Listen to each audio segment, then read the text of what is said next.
I guess I could leave Twitch up. No, but the other day you told me to take it off because for whatever. I'm not monetized yet, technically. If you want to drop Twitch so you can sign up. Yeah, I'm gonna drop Twitch. So y'all come back to YouTube. I'm gonna drop Twitch. Alright. Remove. Okay. Come back to YouTube, my babies. No, where's Larger? Let me drop this link. Yo, I think I got something for you. Who is this?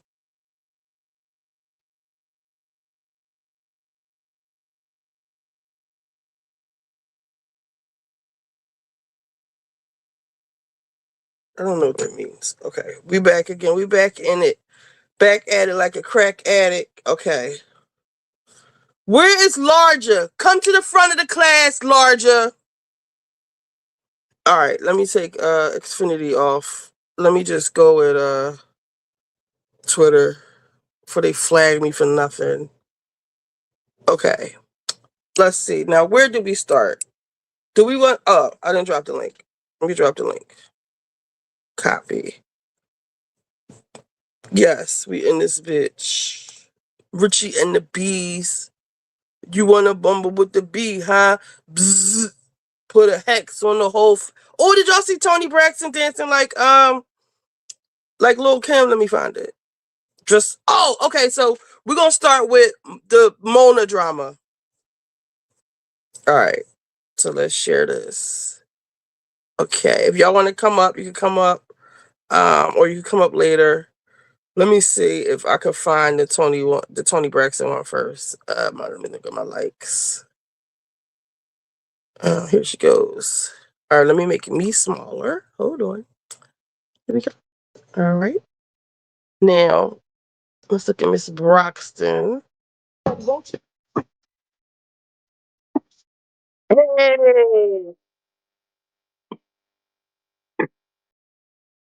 Ain't she like 60? I got my own baguette that you won't regret. Shout out to Sophie. Won't you go get it back up?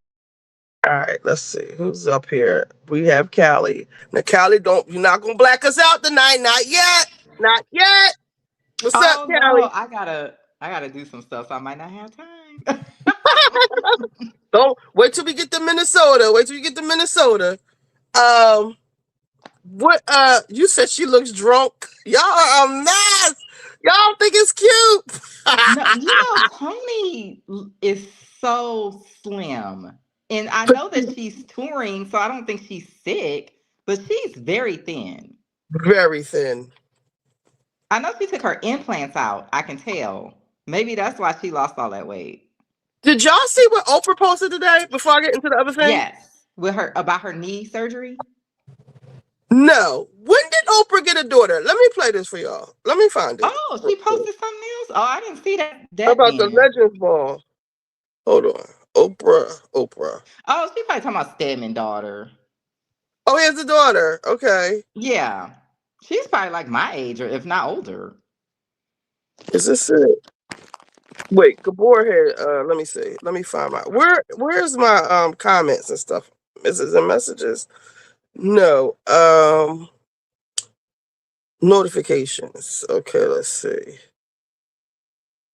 Y'all know I'm still an old lady. Okay, here it is. Mama, what is all of this? This is the That mama. Oh, it's been 20 years. It's been 20 years. Oh, I love this photograph. This is you welcoming everybody in. This is one of my favorite photographs ever. Oh my gosh. That's Dionne Ward. That's Della Reese. That's Coretta Scott King. That's Pearl Cleage. That's Maya Angelou. Randy and Tina Turner. There's Kimberly Elise, Gladys Knight, and Alicia Keys. Nobody knew who else was coming. Why? And everybody walked into the room. I saw her mama too. Nobody had a clue. Look at Della Reese and Coretta Scott King. Yes, I'm about to ask Chat Let me see. Mariah. Oh no, I see Patti the girl LaBelle. that came to live with her from Africa. Halle Berry. I forgot about her. Jackson. Yolanda. Yeah. Shirley Caesar. Ruby D and Ruby Cicely Tyson. But everybody got this book. And then we got on the trolley.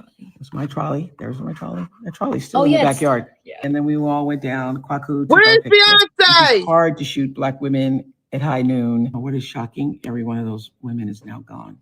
Oh. Nancy's gone. Coretta's gone. Wow. Am I gonna be cold if I take this off? Yep. So how did you decide who was going to come? It started out because I had a birthday party and I ran into Cicely Tyson later and I said, I should have invited Cicely Tyson. And then I saw Ruby D somewhere. One of them kids stole from the hood.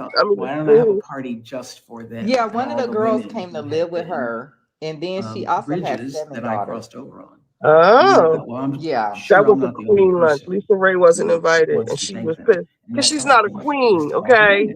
So the youngins that are not here, Beyonce and Serena. So wait, I'm gonna click on.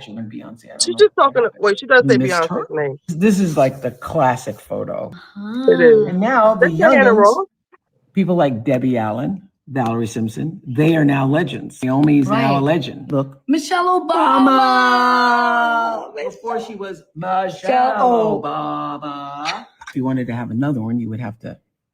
They would be the legends, and you'd honor. Are we gonna do another one? I don't know. Come on. This was the most fun and one of the most challenging things I've ever done. Mama. So let's click to see who this daughter is. Tando Delomo, actor, journalist, Emmy Award woman, producer, Red Ambassador, Women for Women champion. She does look African. Like y'all said, she took her from the African school. And she's living a life, it looks like. That might be Oprah's ranch. She don't look like Stedman's daughter. She looks African. No, Stedman's daughter older than her. This is the African girl that came to live with her. Okay. Yeah. Ciao. Yes, please hit the like button. Okay. Lisa Ray was pissed. All right, I'm going to get into the story about with Mona. That has something to do with Mona. So there was this over the Christmas break. There was this thing going viral in Philly. So I want to just play it. Let me see. Let me find his page. Here it is. Okay, this is shows. I see why them niggas. It's so stupid though, but he did get more. I felt like he got Mona ass real good. Okay, so this is when I tuned in. This is what I come home to. Niggas want to throw my dishes around like a little bitch instead of knocking on my door, letting me know they got an issue with me. My plate's not gonna punch you back, nigga. Shit look like a whole domestics. This is what I come home to. Niggas want to throw my dishes around like a little. Okay, so that was the first one. If you decide to take a piss with the toilet seat down, make sure you aiming right. At this point, I'm gonna question your sex life if you can't clear a bowl that wide. And you might need to go get checked. I think you got blood in your urine. If you decide to take a piss with the toilet seat. So he was posting a bunch of shit like this about his roommate. So let's see. Merry Christmas, everybody. I love y'all. I'm about to head to work. I'm about to get that time and a half. Y'all have fun today, okay? Merry Christmas, everybody. I love. Now, in the meanwhile, he's gotten verified since all of this shit happened too, by the way. That's 2 days in a row. You done breaking shit yet? At this point, I'm gonna assume you just pussy and you giving off broke nigga energy. But you don't want to knock on that door though. That's 2 days in a row. You done breaking shit yet? At this point, I'm gonna assume you just pussy and you giving off broke nigga energy. But you don't want to knock on that door though. Okay, so this was. Stop. Yeah, this the pussy that stole my shit. Y'all want to know? Huh? You looking good tonight. So you can look at his shirt is torn in the middle. You can tell they were just fighting. Yeah. Look at him, bitch. Look at him running in his room. Somebody beat me up. I fought that nigga. Yeah. I fought him. There you go. Go get your pistol, pussy. Go get your pistol. Yeah, go get your pistol. Want to shoot me? Look, you got his gun. Yeah. So he had a pow in his hand. I'm gonna play it again. This is some Philly drama shit. Just pay attention. Oh, no. These people don't know Mona at all. I'm gonna it's Mona is about to come up. Just pay attention. The guy came right before the guy hit him. He cut it off. Yeah, this the pussy that stole my shit. Y'all want to know? Huh? Look at him bitching now. Look at him bitching. Look at him running in his room. Somebody beat me up. I fought that nigga. Yeah. I fought him. There you go. Go get your pistol, pussy. Go get your pistol. Yeah, go get your pistol.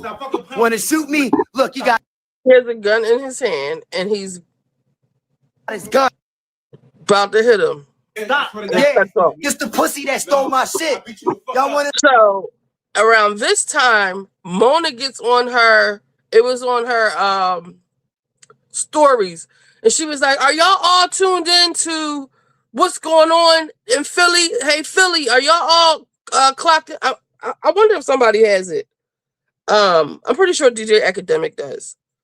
And she was like, "It's y'all all watching this toothless nigga fight his roommate. It's given that they was fucking like that. Somebody get him and tell him I want him on my show." So that was that. Yeah, and I'm still outside with the heart of a lion, about to do this 9 to 6. See, you can't do that. Your ass would have been in the crib hiding if I did this to you, nigga.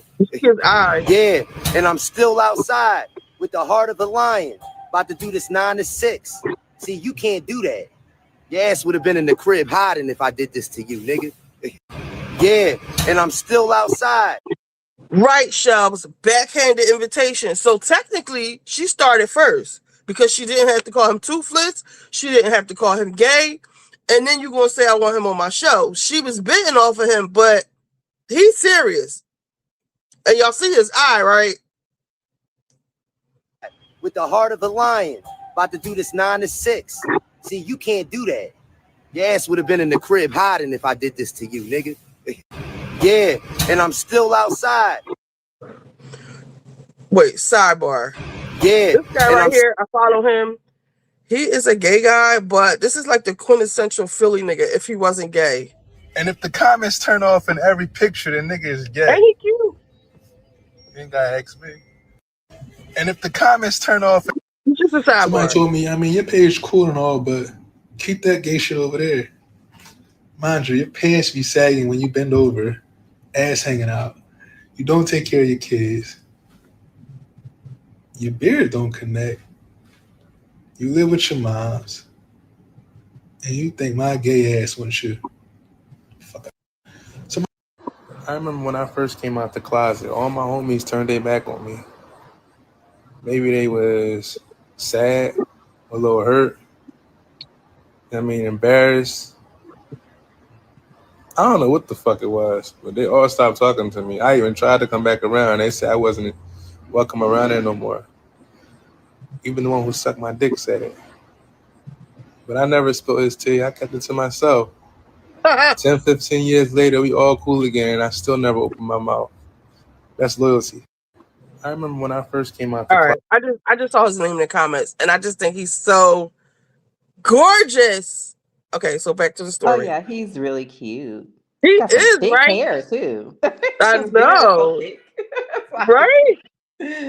Okay, so this is the next one. So when I get in from work yesterday night, I upload part 2 of my dish video, right? And it got somebody's attention. The nigga come downstairs and starts throwing my dishes while I'm in my room on the opposite side of the door. Like I won't open my shit up and tell you my dish is not gonna punch you back, nigga, in real life. So that's what I had to prove. The nigga got the best of me too. We fought like 4 times. But you decided to kick your own door in to get your pistol. Ooh. And pistol with me in my head. And he still went to work. So when I get in from work yesterday night, I upload part 2 of my dish video, right? So everybody had started, everybody had got nervous. Like you can see all the blue checks in the comments. Yeah, one of them need to leave. A lot of people get unalived by their neighbors and roommates. It's very common. And I feel like because he's gotten so popular, he keeps talking shit, and I feel like that's what's coming. No, even one of my neighbors put a gun on my other neighbor. This Oh my stuff goodness. happens all the time. All right, so remind you what Mona had said. I'm okay. Thank you.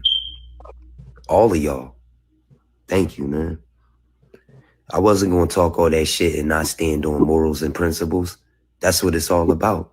And I never was on the internet trying to make it seem like I was the toughest guy in the world and I could beat everybody's ass. I just was stating the facts. And I just want to let y'all know I love y'all, man. I just been falling back, just giving it a break. But I'm going to get back to work because that's what I do best. And I just want to let y'all know I appreciate y'all DMing me. I can't even really balance out the love because so many of y'all fuck with me so much, yo. So I feel bad. A lot of y'all got unread messages and shit like that, but don't take it the wrong way. But I'm okay. You feel me? I'm the bull patch right now. You feel me? But yeah. I'm okay. Thank you. All of y'all. Thank you, man. And I didn't I wasn't going screenshot. to talk all that shit and not stand on morals and principles. I didn't screenshot what Mona. Let me see if I did. So, okay, I'll tell you what Mona posted after this one, because this one is he's talking about Mona right here. I see why them niggas kicked you the fuck off they podcast.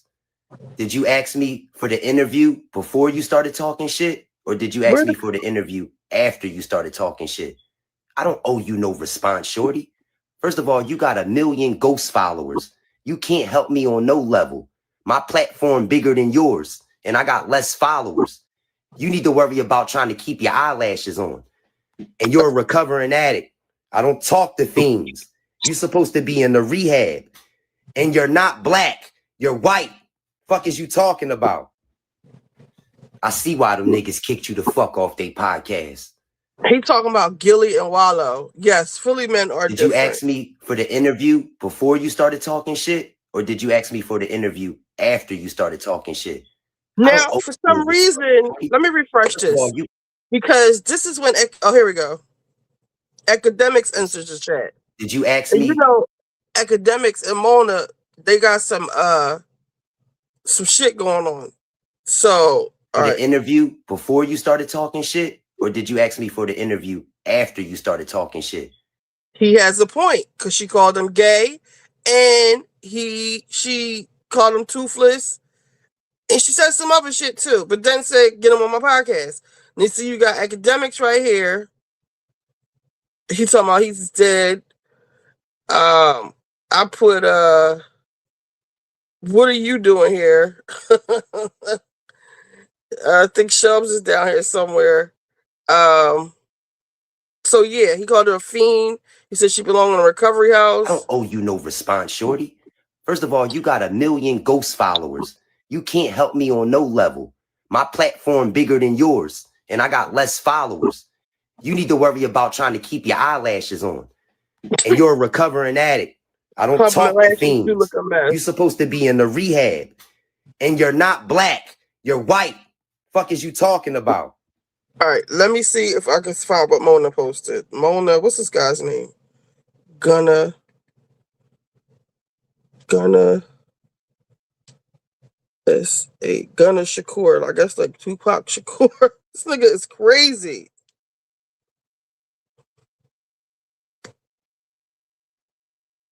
Okay, so someone has the whole thing. Let me see. How many of you?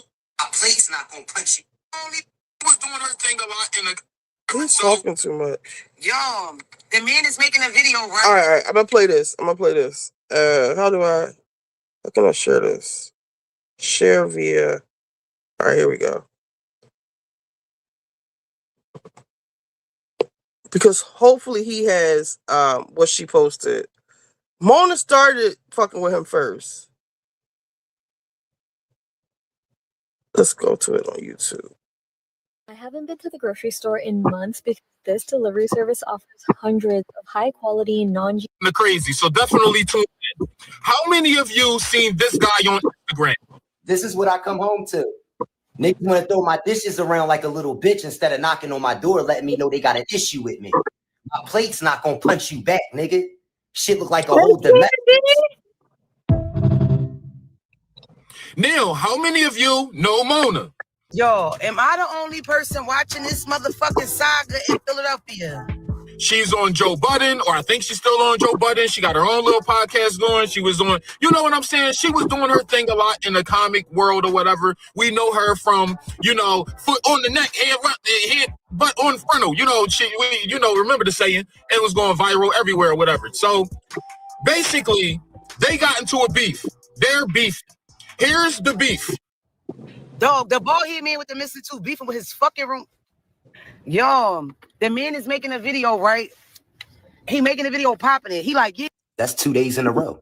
You done breaking shit yet? At this point, I'm gonna assume you just pussy and you giving off broke nigga energy. But you don't want to knock on that door though. Yeah, this nigga, da-da-da, this nigga, da-da-da. The man kicks his own room door in, run in the room, grab us, come back out, and while this man mid-video, he smacks him in the head with this shit. Yeah, this the pussy that stole my shit. Y'all want to know? Huh? Look at him bitching that. Look at him bitching. Look at him running in his room. Somebody beat me up. I fucked that nigga. Oh, are wild. Oh my gosh. Yeah. I fought him. There you go. Go get your pistol, pussy. Go get your pistol. Yeah, go get your pistol. Wanna shoot me? Look, you got his. This nigga dead, y'all. That was some gangster shit. Fuck your phone, pussy. Stop playing with me. Dog, I DM'd the man and said, bro, go to the hospital. Yeah, and I'm still outside with the heart of a lion, about to do this 9 to 6. See, you can't do that. Your ass would have been in the crib hiding if I did this to you. The man next video, I swear to God, y'all.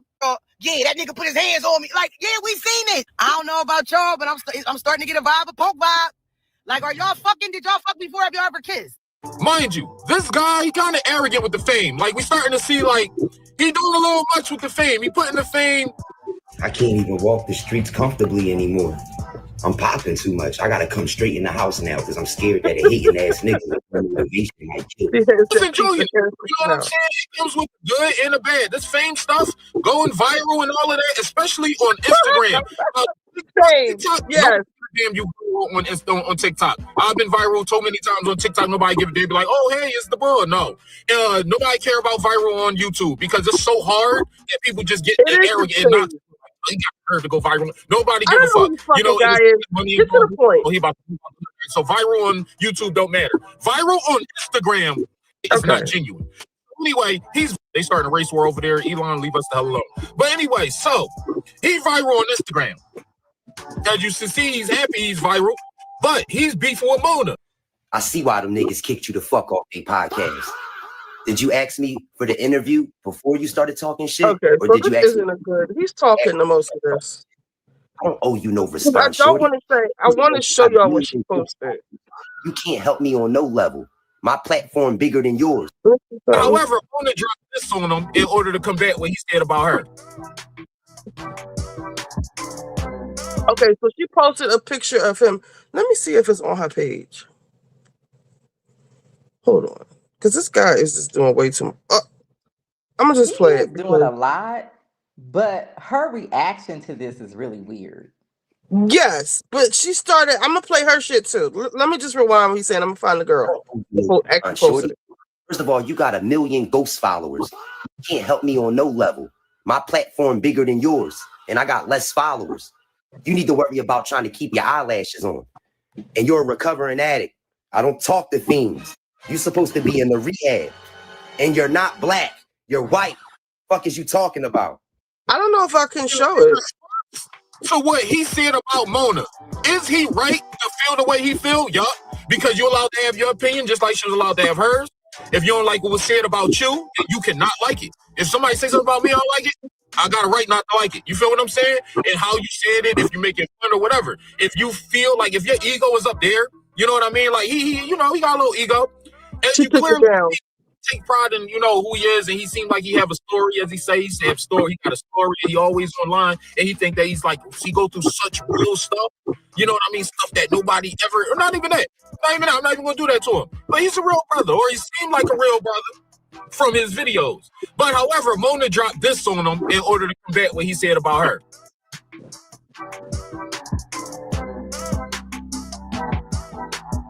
So she posted a picture of the girl from Philly. Posted he's on Megan's Law as a sex offender.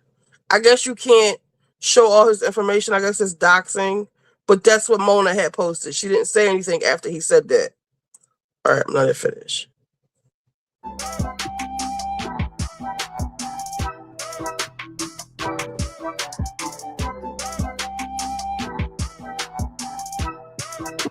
That's kind of wild because you've been going viral for a minute, and like you said, you feel your life is in danger. It definitely is now.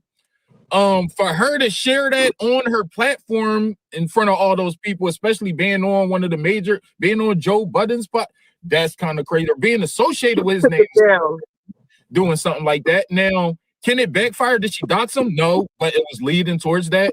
I think she have a problem with sometimes coming up with jokes on some people. She good at bidding. I think that she could have came back with jokes. You know, you can't really get mad at how people feel that you spoke about them. So is she in the wrong or is he in the wrong? Who wrong here, right? He comes on the internet. He puts himself out there on the internet. He exposes himself. He puts his real situations out there.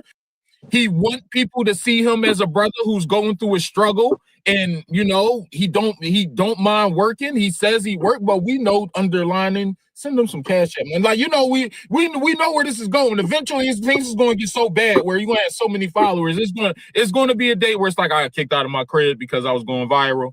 I lost my job because I was going viral. Listen, the Cash App, anything can help. We see that coming. The rest of it. People will get shit done. Nothing ever happened to academics. A lot has happened to the internet.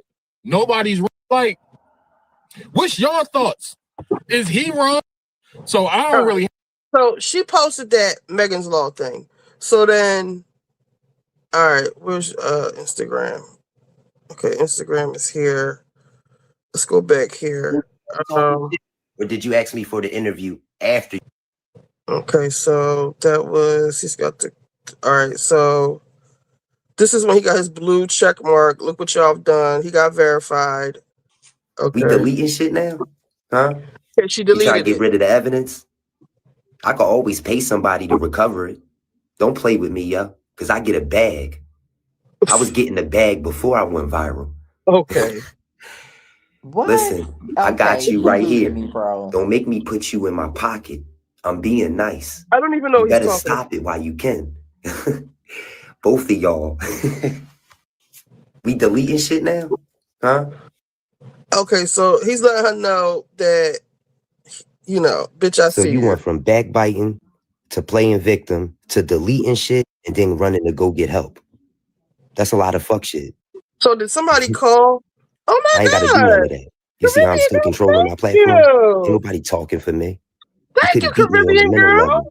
That's because I'm not a funny nigga. I'm a realist. It's a difference. Thank you. So you went from backbiting to playing victim to deleting shit and then running to go get help. So when he says going to go get help, I don't know what he means by that because did she tell somebody on him? Is she scared? The guy did say. Or did she like have her followers or people that she knows like they're now like coming at him? Oh, maybe? Yeah, they are in his comments. Like, don't come for her. Don't do that.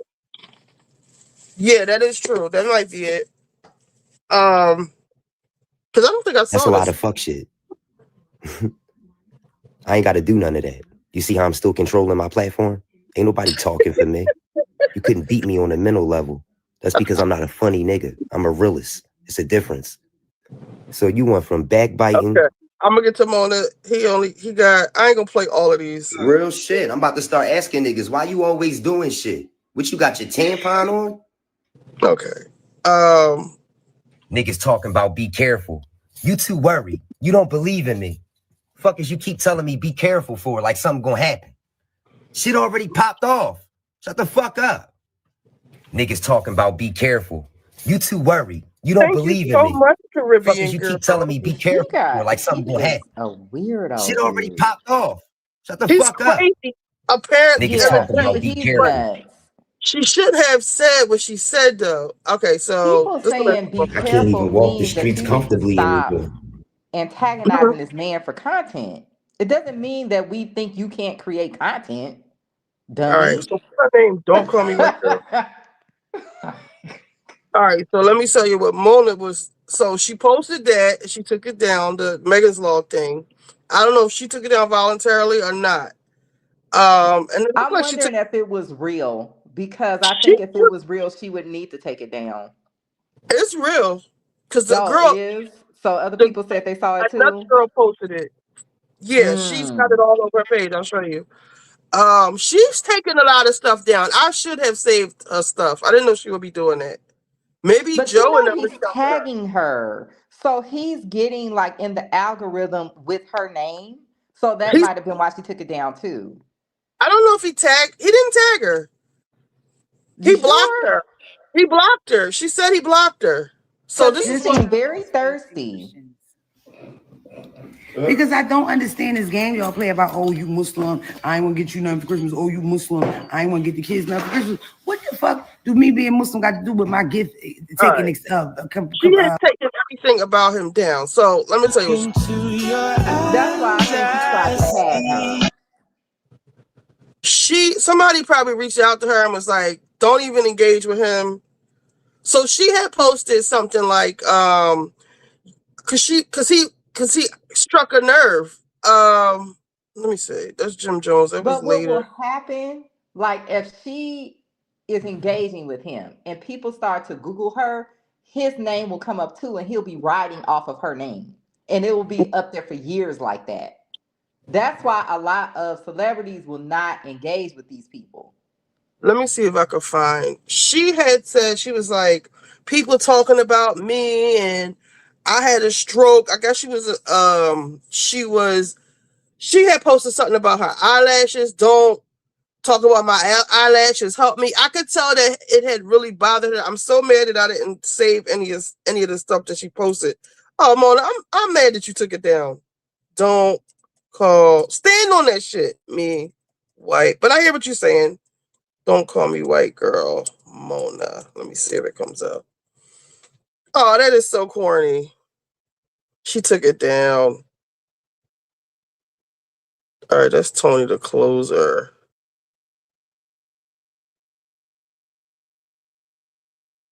This is her beef with academic. I don't even know who she is. She can't stop talking about me. They keep talking about the war. She think I played a great part in it because you know what? You get the Dusty Dyke bitch over Joe Budden podcast. I don't even know who she is. She can't stop talking about me. They keep talking about the war in Iraq. By the way, completely incorrect. War in Iraq won't pop me off, but you know, the uneducated scammers like that will say that. And by the They way, say Mona's a scammer. if you ever want, let me. If you've been saying you've been talking, I don't know that much about her. Well, I don't know. Like as far as her personal life with her, if she was scamming people before or anything, I don't know about that. I know who she is. Same fucking guy. Let me see. Mona versus Gunner. Is this a video? No. Let me see. I hope it's not the same guy. Yeah, it is. It's him still. Damn it. So she was posting stuff like, don't make fun of me. I had a stroke. She had addressed her eyelash thing. I could tell that it bothered her by the stuff that she was posting. Like she was addressing like all of the stuff he said. And let me see if it's on Threads. It might be on Threads. But yeah, I'm so mad she deleted it. Like, stand on it. Let me see. Mona and GunnaShicur.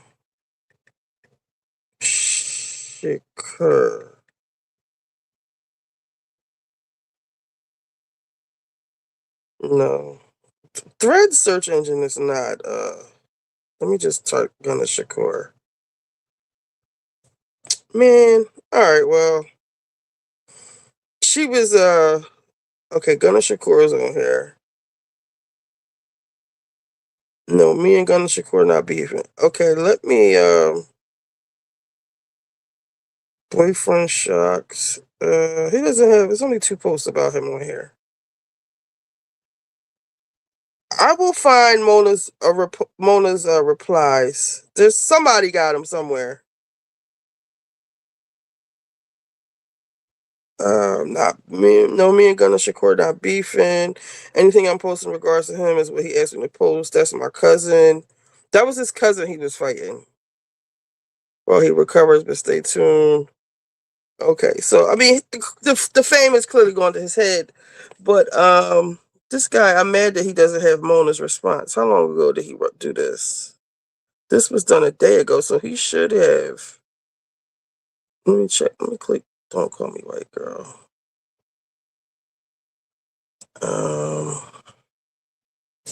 Let me just search one time on I Gunna. cannot believe that little itty bitty bit of fame went to his head like that.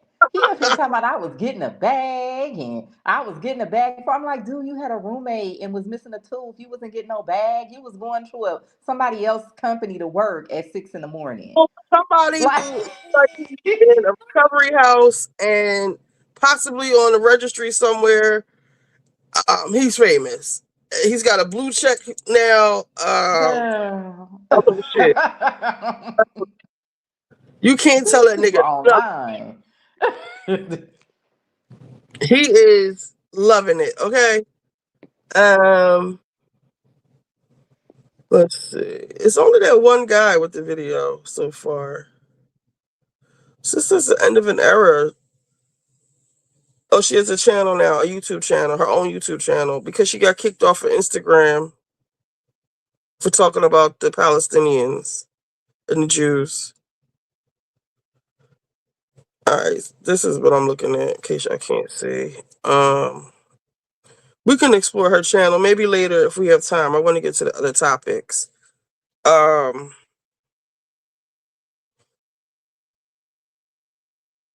Don't call me white girl. There, that's 30 minutes. So this, I wonder what happened to her old show. Like that, just because it's off Instagram doesn't mean it has to end. Because this was her other show on Breakbeat. Maybe she ended that contract because she's on Joe Budden's. End of an era. Biggest moments and guests. I guess that's over with. Maybe she's a free agent. Oh, Q is on. Let me see. Let's talk. Last Tuesday of 2025, child. All right, so let me get to Ashley. That was pretty anticlimactic because Aunt Mona took all her stuff down. All right, let me read your comments. Let's see.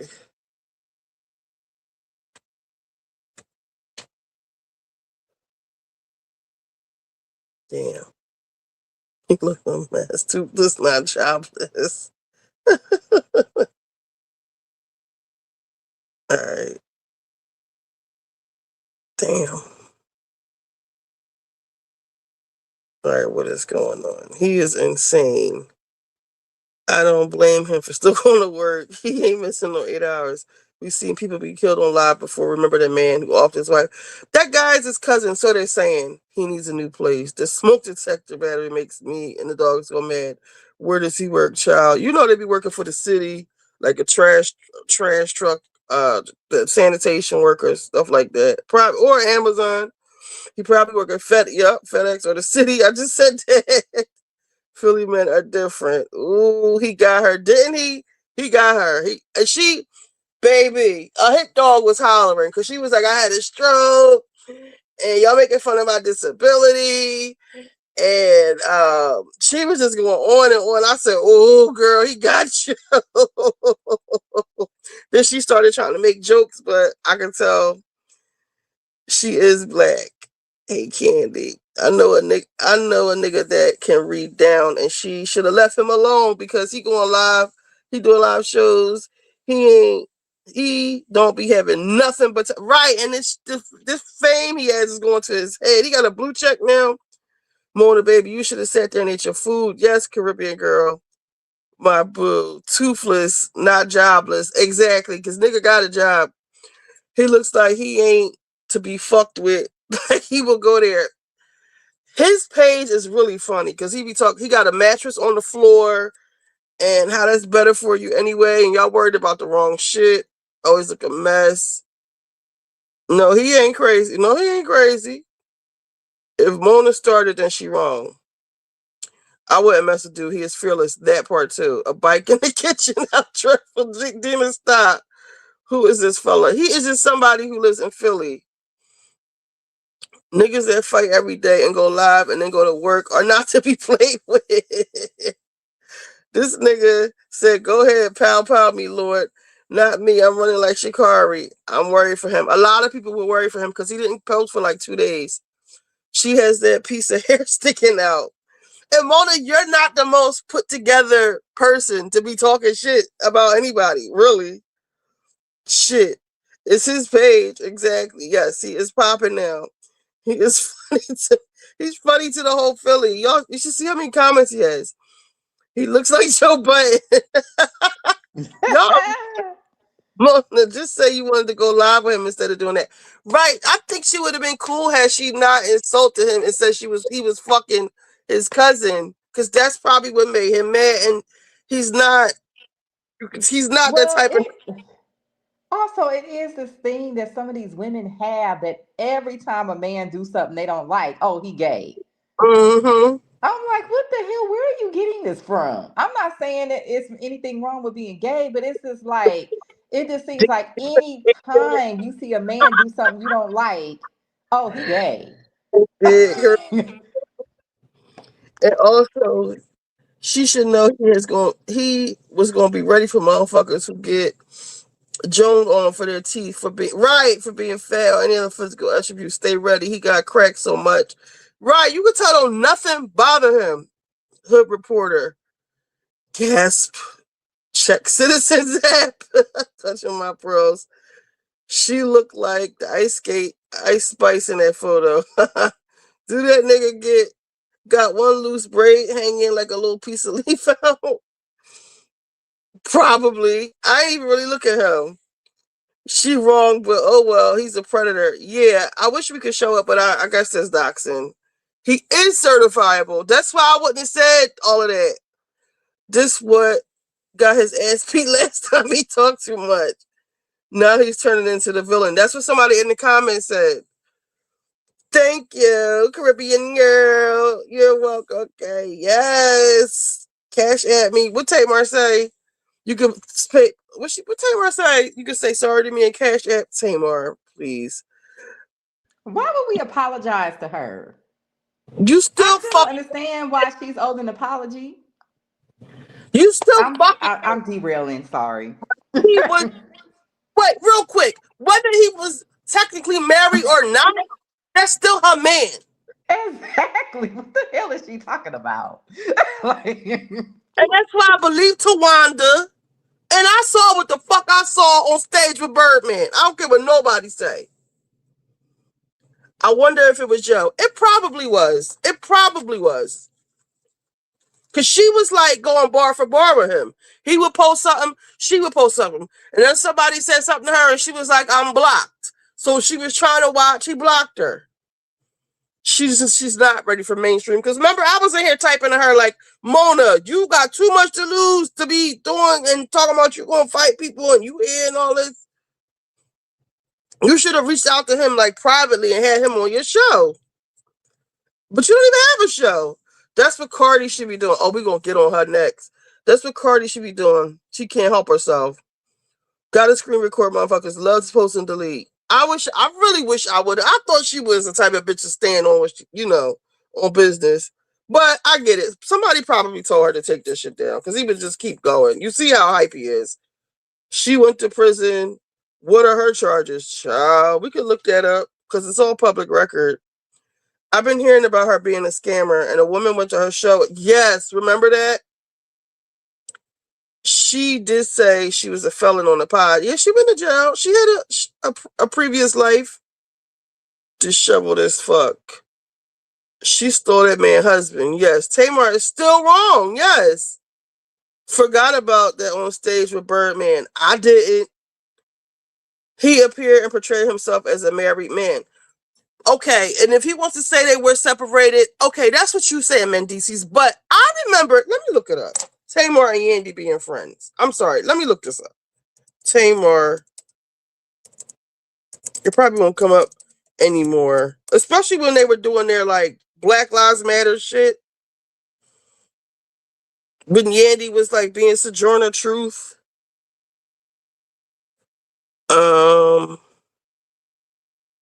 Let me just put more friends. I swore they was in a little Atlanta bubble. Now all this Mendici shit that popped up. It's not showing. It's not going to show me them as friends. I remember them like when Yandy got arrested for protesting. It says Yandy confronts Tamar. I believe that's what happened in Tamar's mouth.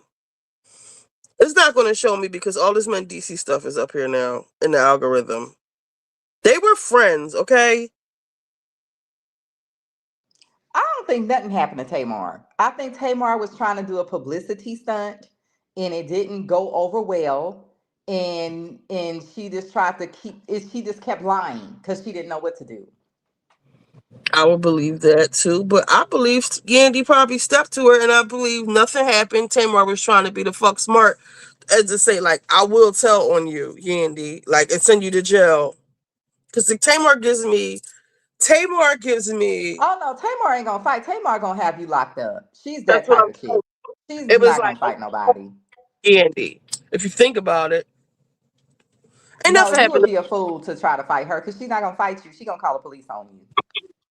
And that's what it was given. Like, I feel like whatever happened with her saying, like, I don't know what happened. I just woke up and all of that was bullshit. You know what happened. And it was like, I'm gonna tell everybody what you did, Yandy. Or that's what I'm getting. I could be making this up. But No, I'm just clocking like how people are making all this money screaming and how these people are like becoming famous just like this man for just having some type of shenanigans going on. And I feel like deep down, that's what Tamar really want to be. She want to be a person like Tony said that's infamous. That's for having all this drama going on, but it never gets her in the algorithms to that degree where she's just like all over the place. So I you can't think she was keep her trying to there. do a stunt. I believe Yandy stuck to that bitch because they said everybody saw them out, which means somebody had to call Yandy and tell her. But I don't know. He said they were Well, separated. I don't know if him and Yandy are together where she would care. Don't know them. You know what I'm saying? Like a nigga is Yeah. saying, my baby father told me he was with the girl he was with for 20 fucking years and our daughter was 16. What the fuck are you talking about? So niggas will separate from you and you not even know. So I don't want to hear that Yeah. shit. We don't know. Yandy would have to like tell us because I don't know if this is a situation where they wasn't Shit. together and she don't care. I You want Yandy. know, I don't want her to tell us anything. but And that's the only way we would actually know the full story. no, I don't want her to say anything because I want Tamar to look like the fool she looks like. Because Tamar Yeah. looks like I guess I got you. I got you.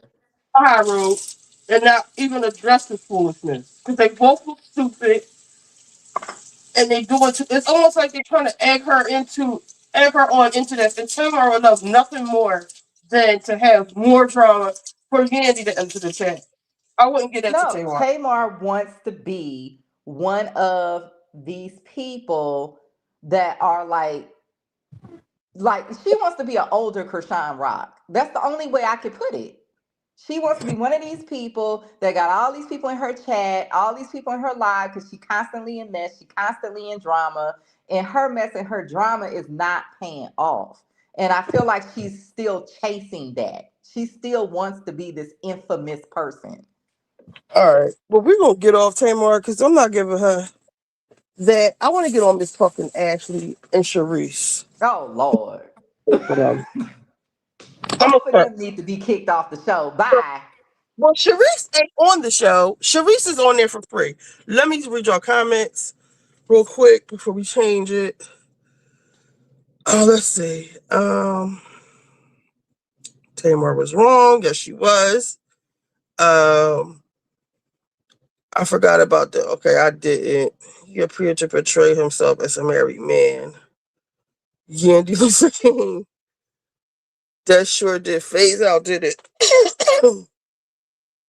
But the Birdman thing, Mona needs to remember she has kids. I keep forgetting Mona has kids. And she just had a baby. Her and Portia Williams Tubman. Yes, Tamar, as we say in Philly, Tamar Joe ass was right there with them. And if she wasn't, I'm putting her there.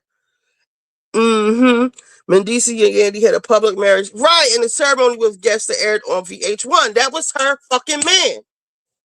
Like, you made that song for your mom. She stole my man. That's what you did to Yandy.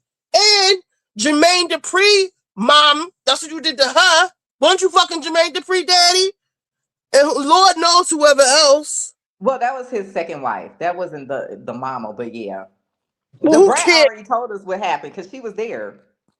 But I'm saying it doesn't matter. Like, Tamar, why you are a Braxton? Like, you supposed to be somebody. No, she wants to be DDG. She don't, because I think she see that this music ain't paying. Nobody's putting her on another TV show, and she feel like, well, if I can get a bunch of mess going, I could get some money like that. And I honestly think that that's the mentality she has. There's the link, Naomi. One-sided stuff. Exactly. I remember my baby father told me he was with that girl for 20 years. Nigga, our child is 16. What are you talking about? You know, years ago, I was dating a man for like 2 years. We lived together and everything. And he did the same thing, talking about he had been with this girl for all these years. I'm like, well, where the hell she been? You've been living here with me. Yeah, niggas are really... Yeah, that's why I'm not trying to live with nobody ever again. He wants to be a Croissant Rock Jr., but but wasn't she scared when Krishan was there? All right, let me find... I'm gonna tell you what she was scared of. Well, how you spell? Krishan did not play that situation. Oh my God! The way a lot of women would have. A lot of women would have said they was touched inappropriately, and that situation would have went a whole different way.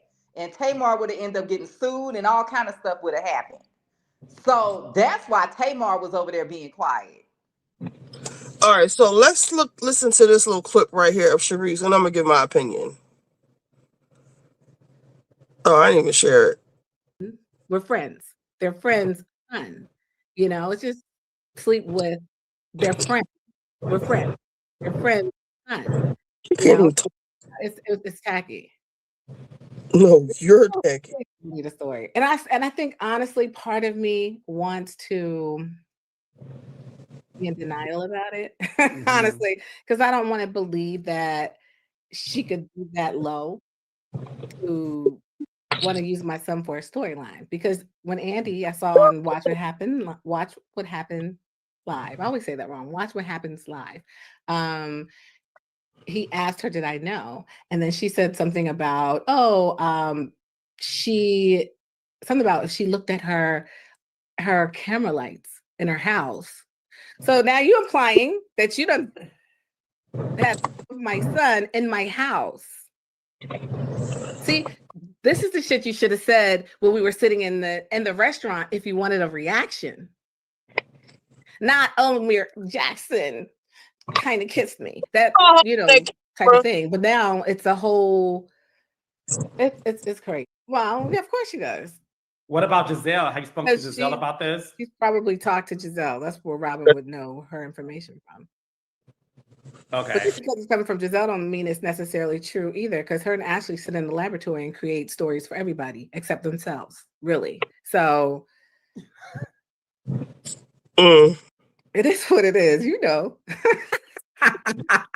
I know. This was the other way around, and it was Jackson was Ashley, 37, and Ashley was Jackson, 27, the woman. The roles reversed. People would see this thing so differently. You know what I'm saying? It's just like, for me, when she's telling me, in a sense, thinking about my own life at 25. At 25, Carlos, do you know, I was dating their father at. Okay, Charisse. But let me see if I can find one. Hey y'all.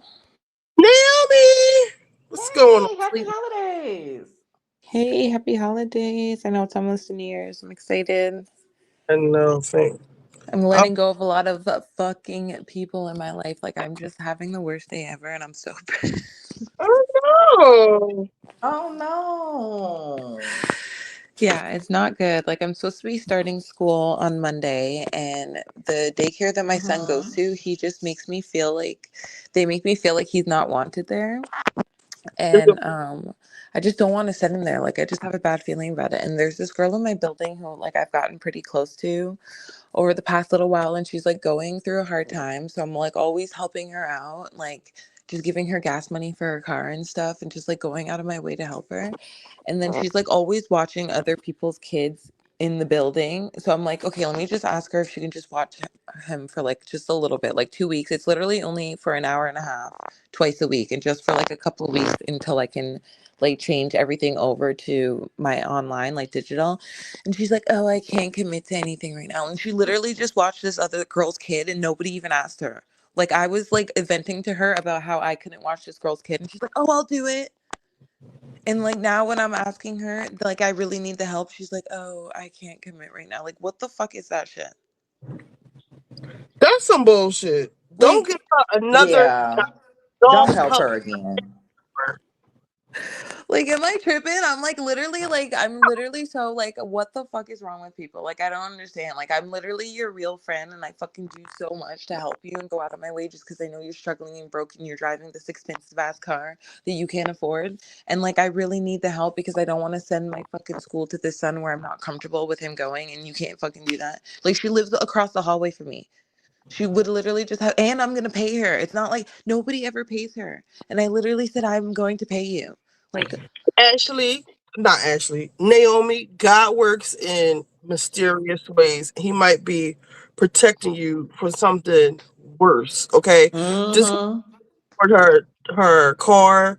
She sounds like, I don't know what else you just said, but she doesn't sound like someone who has it all together. I understand she watches other people's kids, but maybe it might be better for him to be in an accredited daycare with cameras and shit like that, while you can get your stuff together. Are there other Black children in there? no, it's like it's an Aboriginal daycare. It's like more for like Native kids and stuff. And like, I just don't. They're always like saying they want to bring him home for like crying and stuff. What do you mean? They'll be like, oh, he's crying, we need to bring him home. Like, and they won't like comfort him. But Yeah. I've seen them comfort other kids that in that school.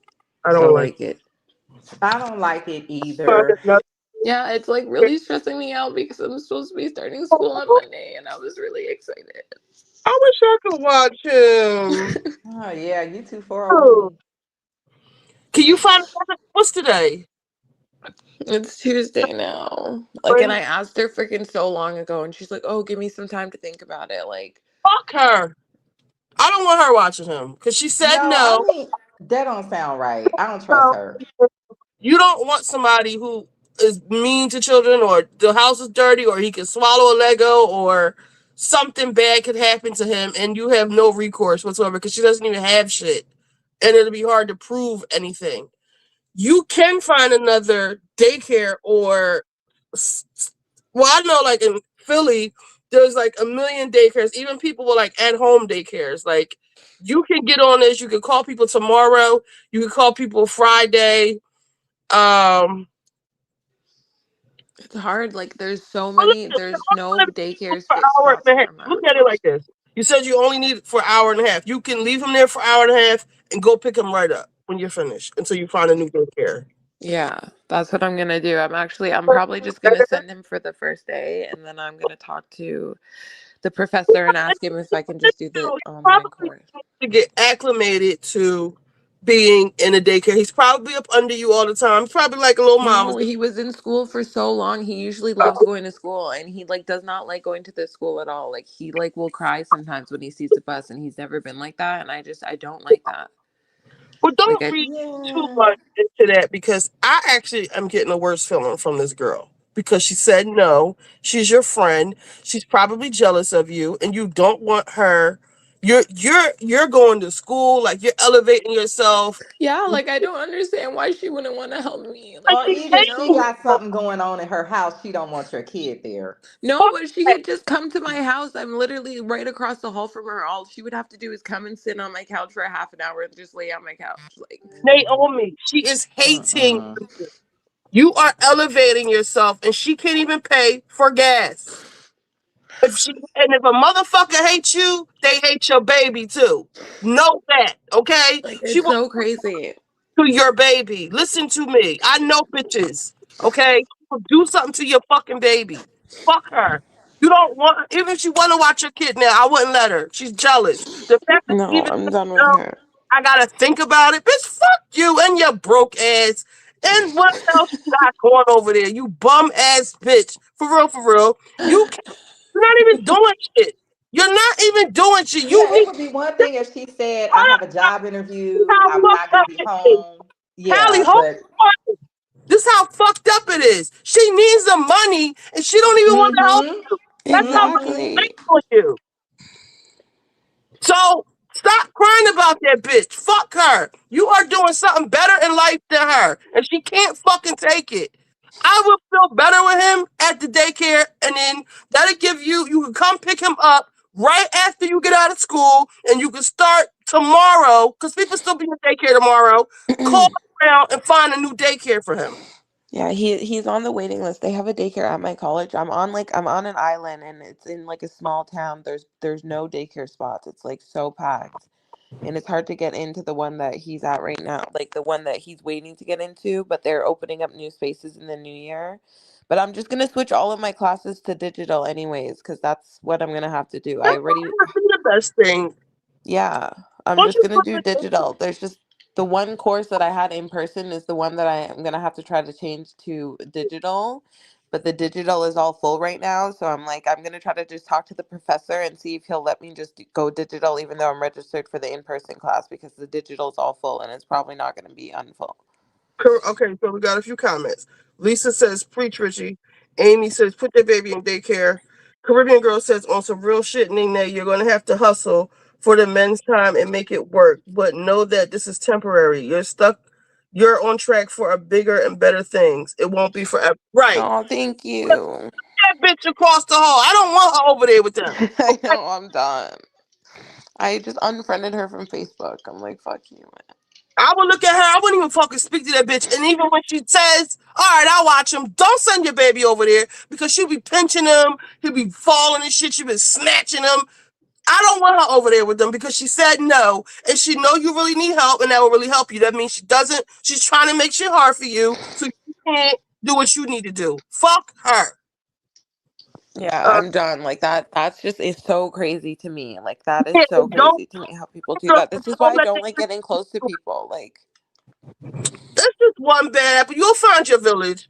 it's You'll find triggering me because it reminds me so much of like my mom who would like just know that whenever I had something so important to do and she's like the only person that would be able to help me, she would just always say no, even though it's something that would be so important that would really help like benefit my life, and she would always say no. So it's just like triggering me right now because I'm like, look, I'm why would getting you do that? Like, I'm your real friend. Like, I fucking help you out so much. Like, why couldn't you help me? But you help you have everyone to else. know she's a taker. She's a fucking. Yeah, like, what the When fuck? you need help, she's not there. She's not there for you. And she's Let me literally know doing what to do. nothing. She's doing nothing all day. She's sitting at home doing nothing. Like, You know, sometimes when people are in bad spots is because they are I don't people that make a lot of bad decisions. And that's why she is where she is because she don't understand what a real friend is or anything. Like this is why she's in the position she's in. You don't need to be around that girl and your kids don't need to go over there. No. You're going to meet new people in school and you're going to get all new friends that are elevating and you get friends that are doing better than you. I know I don't be friends with people who got less than me. That's like a rule of thumb with me. I like to be around people doing more than me. So that's No, that's why I really wanted to have the experience of like going in class, but I'm not going to be able to and do I that want you to do that too. I don't want you to take all online classes. You'll find daycare, and if you got to set them bitches straight at the daycare and say, I will call.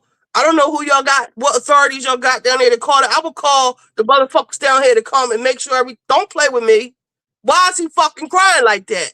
You might Yeah, got to like here. they got a new bus and there's a step that comes off the bus and they're always letting him like drop, like fall, running towards the end of the bus. Like, why are you guys not fixing that, or why are you not paying attention? And every time he's getting off the bus, he's like falling flat on his face because there's a step from where the chairs are to where the door is at the exit.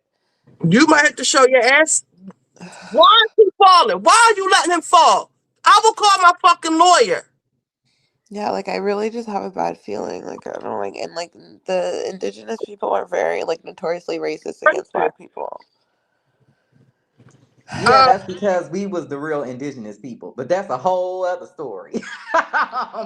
Yeah, they don't like us. No, they But don't. maybe he might be okay if maybe you just pick him up right when you get out. That way he's not It's hard because I don't coming drive and out they're and all the all way that stuff. downtown.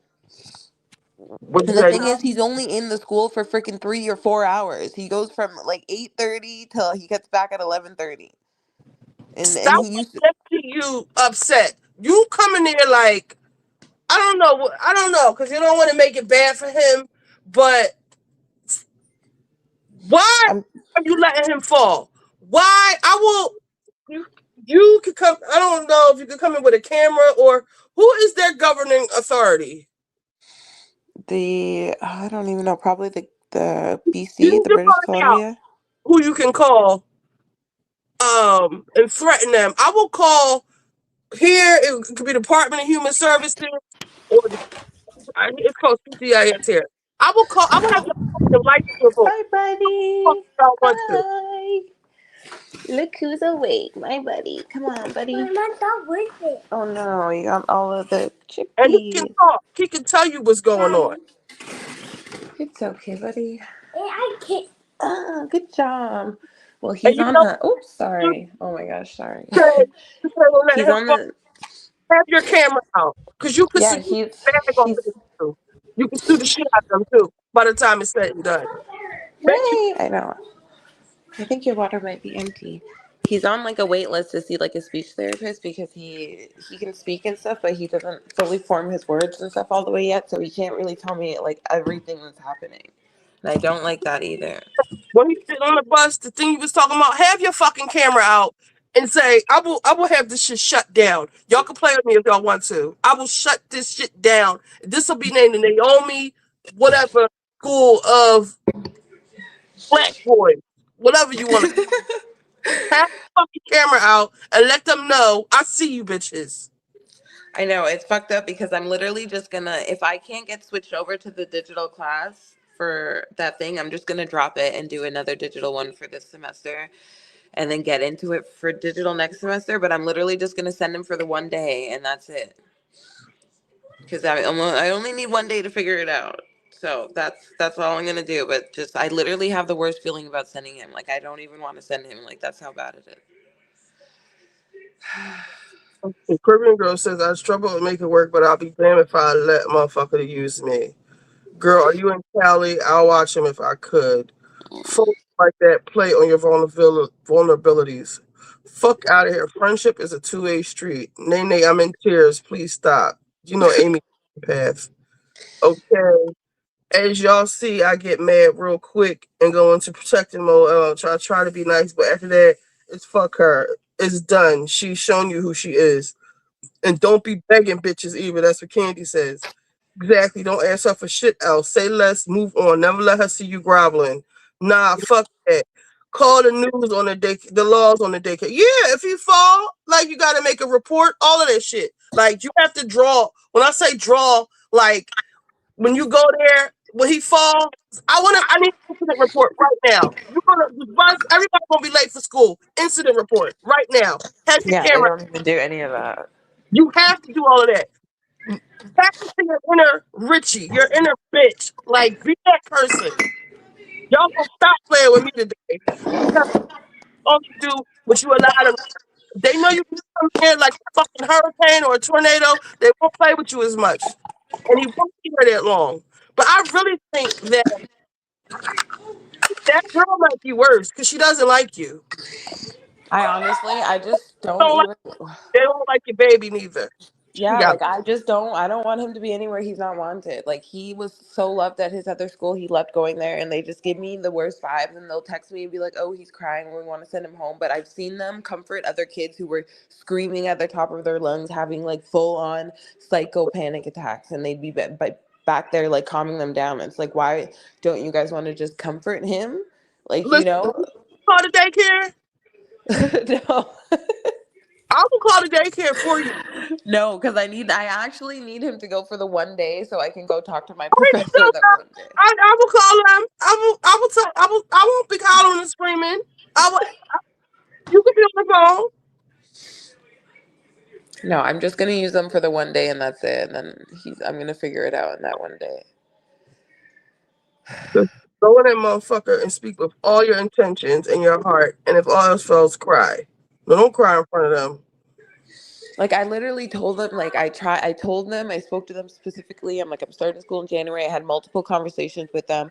I even kept him home like 2 weeks before the last week of school for the holidays because he was like sick. And I was like, oh, because they always send him home if he just has a little runny nose. And then I was like, okay, he's good. And then they knew how important it was. So I'm trying to get him to go to school for the last week of school so he can be like into it. And then the second day they text me and say, oh, he's crying, we want to send him home. Like, it's like, Smart, because they know you'll like jump through hoops and you'll do what they say. You gotta start getting some pushback. Please put me on the contact list or whatever so I can call up there. I'm his auntie. I can call the fuck up there and ask them what's really the problem. And they Canadian too. Let me call up there. I'm dead ass. I'm gonna put my phone number in the private chat. I will call them bitches.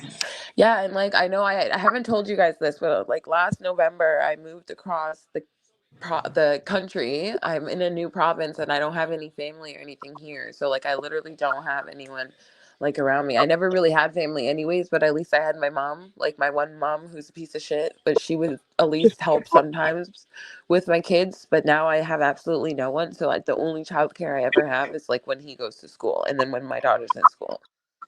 So like I left their dad in November because he kept beating the shit out of me and I couldn't stay and like the kids were just having to deal with a bunch of shit with him. So I'm like over here trying to start my life over and like yeah, it's just hard. Like I don't have anyone. So that's why it's like extra stressful. But I also don't want to risk like my son being hurt or something or like not liking where he is or like someone doing something to him because he really doesn't like going. Like it scares me when he sees the bus and then he starts crying. Like I don't like that. Like he'll be in a perfectly happy mood and then he'll see the bus and be like, no, I don't want to go. Well, that's too like kids do that. But he never used to be like that. He really loved going to school. Like he really always loved school. Before? Yeah, he used to like taking the bus and stuff.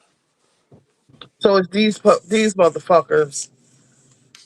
Yeah, it's just like recently. Like I don't know if there's like different teachers there or something. Is there right? Like make your parents know this daycare. Like if you gotta come early and talk to some people and tell them like me, I would say my son is having problems here. I don't like where he's being treated. He's coming home. I feel like he's being traumatized and terrorized. I don't know. You need to find out like who's in charge of them and where they get their funding from, and let it be known like I will call the people on y'all. I don't know who the people are, but I will call and have them come down here and do inspections every fucking day, every hour on the hour. Do not play with me. I will have Illinois licensed inspections. I will have every agency down here. Yeah, I'll get you your own. Come. I will get your funding taken away because I'm pretty sure there's some type of funding with this indigenous. Yeah, there is. I'm literally just gonna try to find somebody else to watch him because I really don't even want him to go at all. Like I don't want him to go even for that one day. I don't. Like I really don't. I don't know what I'm gonna do. Well, got like 2 days to figure that. I don't think with this bitch across the hall. I know. I have one other friend in the building who lives like on the floor below me, and she might be available. It's just like it's hard because it's so last minute because I was expecting this girl to do it, and now. Well, that's who you cry to, not this bitch across the hall. Yeah, no, but hopefully she's available. But she's been working the past few weeks before the holidays, so I'm not sure if she's going back to work or if she's going to be home. But I know the daycare is not what you want it to be, or he doesn't like it. This is time being. He might get used to it. You start them. You can't be soft with them and letting them see sad. You have to be a bitch. And they have to know that you will pop up. Because that'll straighten up people real quick if they think you could just pop up at any moment. Yeah, They'll I be like, can't we because ain't I'm gonna not mess with him. driving His right mama now. might show up. I'm really leaving. Yeah. So the bus has to come get them. I got you your own. Yeah, the bus come gets them. I'm not driving right now, so I can't really pop up. Come on, let's go. Tyler and Snowy has. Okay, let's go.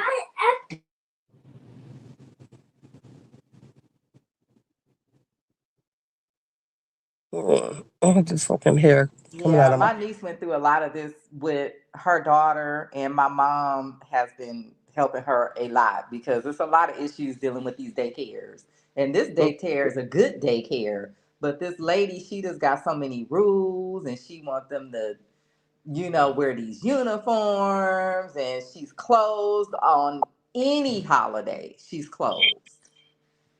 It could be paper bag day. This woman is closed.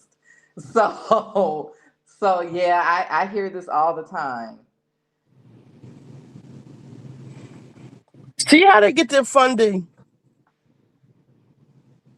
I don't know how that works in your country, but like a lot of these places get government funding, and we're gonna get to the Minnesota daycare that lost all their funding for Yeah, scamming. this lady is definitely funded, and I think that's why she wants them to have these uniforms because I think that's part of her contract. But these are babies, like they need to wear a uniform. Um, yeah, it's a lot going on with these So don't be daycares. frustrated, Naomi. We'll come back to this. Thanks, guys. Yes, and I put my phone number in the private chat. Oh, thank you. I seriously will call up there. Okay, so we saw Charisse and her bullshit. One thing with Charisse is, bitch, you sat up there and you were laughing and joking. Let me see if I can find the clip. Charisse, Ashley, Giselle, son. Because I want to see like her whole affectation when they told her this.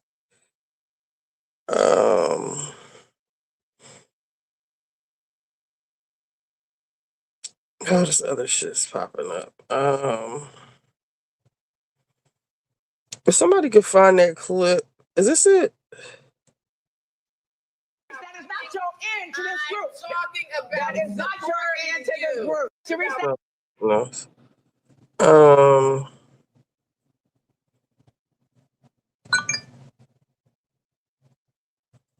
Okay, yeah, that's me. All right, I'll save that. All right, so I can't find that scene. I'll have to probably go and look in my DVR to find it. Maybe I can Google it. But Ashley has a lot of fucking nerve. But let me Google it real quick before we get to that. Ashley tells Charisse sleeping with her son.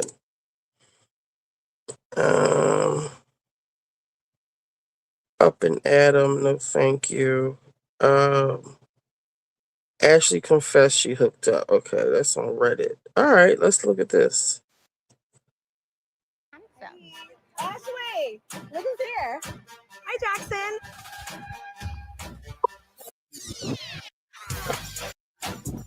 How are you? How the kids? The kids are good. What are you laughing at? Don't know. That night that. Shit. Okay, is this where you're dropping me off? Yep, I'll take Okay, that. well, thank you so much. You're welcome. You know, Jackson drove me home because I was a little inebriated. Tipsy? Mm-hmm. Okay, here we go. Here we go. Spit it out. Spit it out. Okay, we may have had a little smooch. Whoa. I might start sweating. I'm perspiring here. I'm Got now, some AC off? now I'm super sweaty. You know, we got to my house and Jackson came in to use the bathroom. And then as he was holding his hand out with my key, I went to take my key and then he grabbed my hand and he pulled me to him. Yeah, I saw a different side of him that night. Be playing with my son. No. okay? I think we just sort of needed a little comfort in each other in the moment. Okay. And if it didn't end at the kiss, you'd be okay with it. I gotta digest on this one. Oh my God, I know, me too, actually. I didn't know if I was ever gonna tell you this. I had no idea Jackson was coming today with Charisse. Yeah, he's got those nice full lips. Yeah. So Charisse bought him after she told him that. I don't know. But I want to get to Ashley. So Ashley didn't really tell her everything. All right, so let's see. 2 T's in the pot. Tamara and Dolores. Oh, we can get to that. But I want to get to Miss Ashley, bitch. So I just want to take this moment. I don't usually come to social media. It's not my thing. This is not what I have social media for, but there's obviously a lot of discourse about me. I will say that I appreciate people who maintain the same energy that they had during the season and the off season. I find it very odd for people who get all buck when the cameras go down. Very strange behavior to me, number one. Number two, I am a consenting adult, thankfully, consenting, who only engages with other consenting adults. And if we want to get into the nuances of that, that's fine. But consenting adult to consenting adult, always and forever, okay?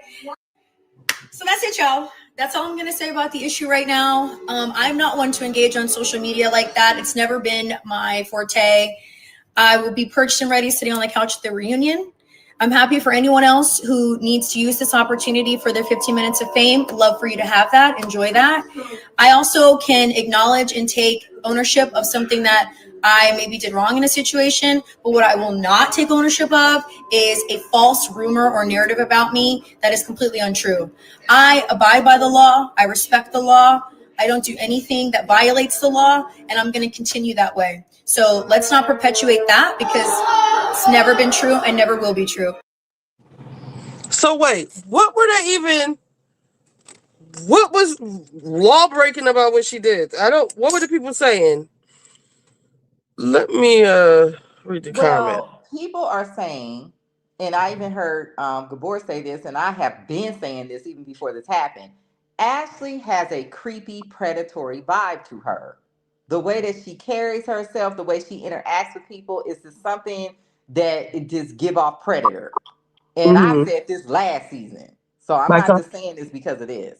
So now she's saying, well, he grown and I'm not doing anything illegal. And it's not necessarily that we're saying that you're doing something illegal. It's something about her that she doesn't understand when stuff is inappropriate. Mm-hmm. So and this has been an issue with her. Let's get into what she actually fucking said. All right. So I just want to take this moment. I don't usually come to social media. It's not my thing. This is not what I have. Bitch, please. Social media for, but there's obviously a lot of discourse about me. I will say that I appreciate. Oh, you don't like it, do you? When y'all was talking, when y'all was doing all that shit to Stacy, she shouldn't be around women and children. It was okay. Now, ain't no fun when the rabbit got the gun. You can't take the fucking heat.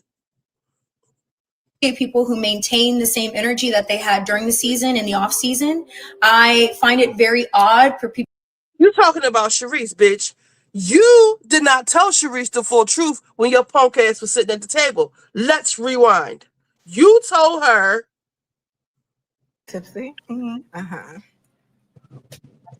Okay, here we go. Here we go.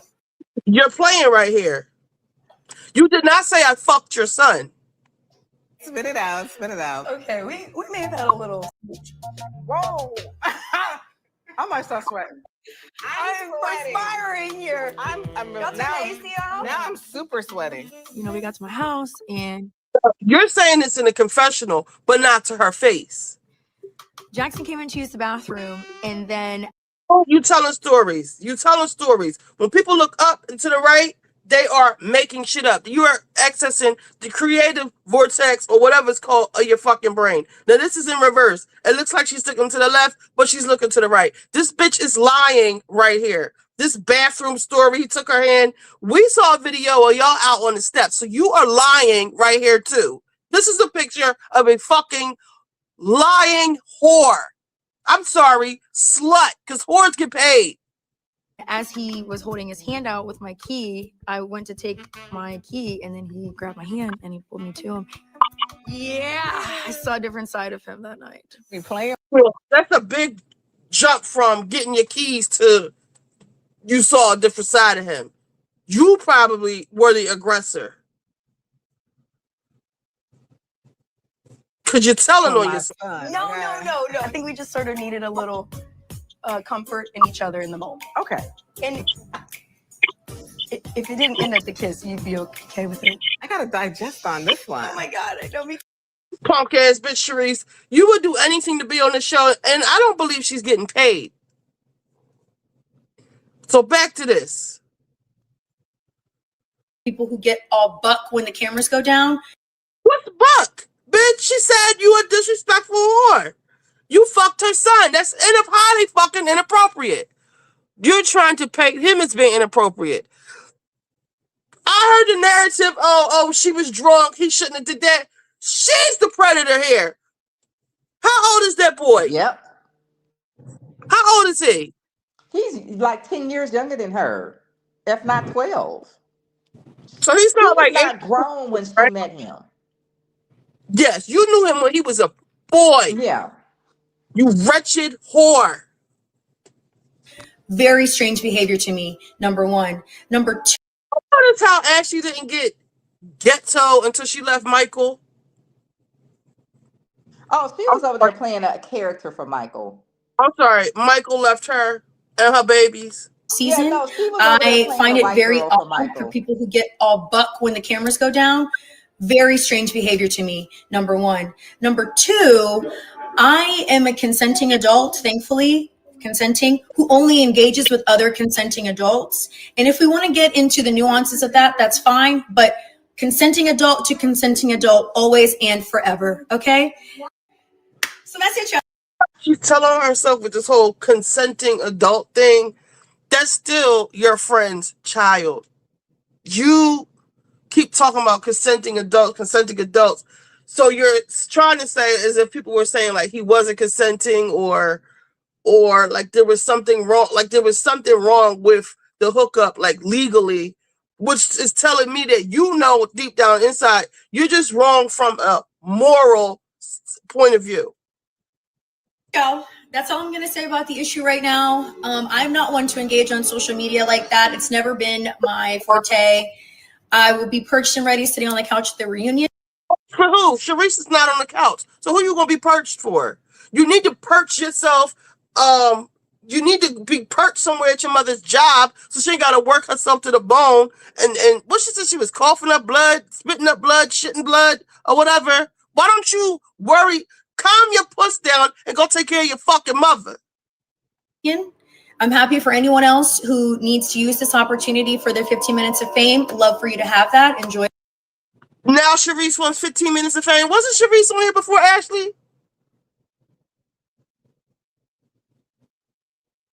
This bitch got a lot of nerve, and I need Karen to come back. And Charisse is the original center flute. Charisse? Yeah. So she's the person that they built the show around. Lowered herself to be this character. I was watching Alexander Rogers, and he said that Charisse comes with her own fucking mic pack, that she wants to be on the show so fucking bad. Like, she is... I I wish she would see her worth. And some people speculate that Charisse is only using her son to get back on the show as a storyline to get back on the show, and maybe all of this is just all fodder. But I can tell by Ashley is really irritated here. I don't think this is a scheme set up by whoever, by Giselle. Well, if not to cut you off, but if it is a scheme, it's backfiring on her. And I think if it was a scheme, all three of them were in on it. But nobody anticipated that people would look at Ashley like she was a predator. And I think this is where things are going left. Who, the girls didn't look at her as a predator? No, the people in the comments are saying this, like the fan base. It's like, girl, what the hell are you doing?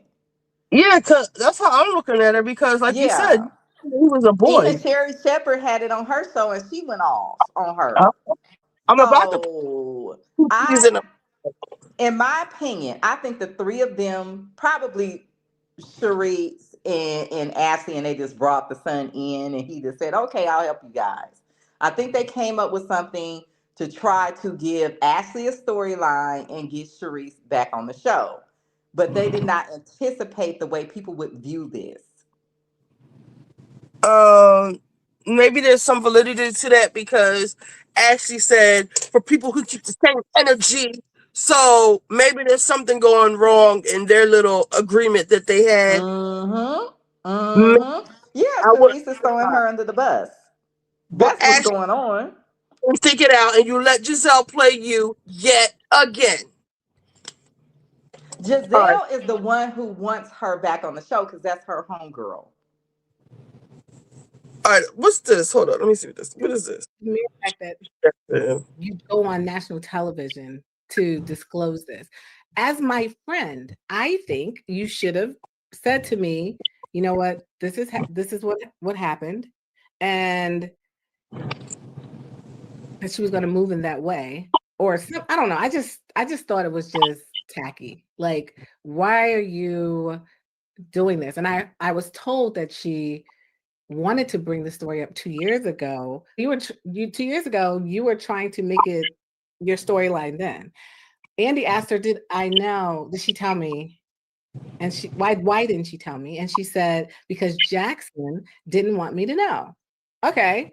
He didn't want me to know, but you go on national television to tell me that he hooked up with he initiated kissing you or whatever. But now you're on a roll talking about a relationship. If this was the other way around and it was Jackson was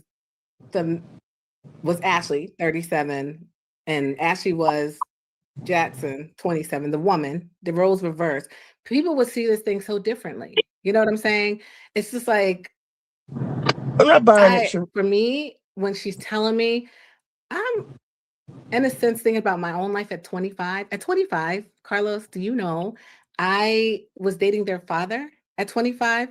He was in the process of a divorce. He had 2 kids. He had by his wife. He had 2 other kids by 2 other women. And I married that man. Okay.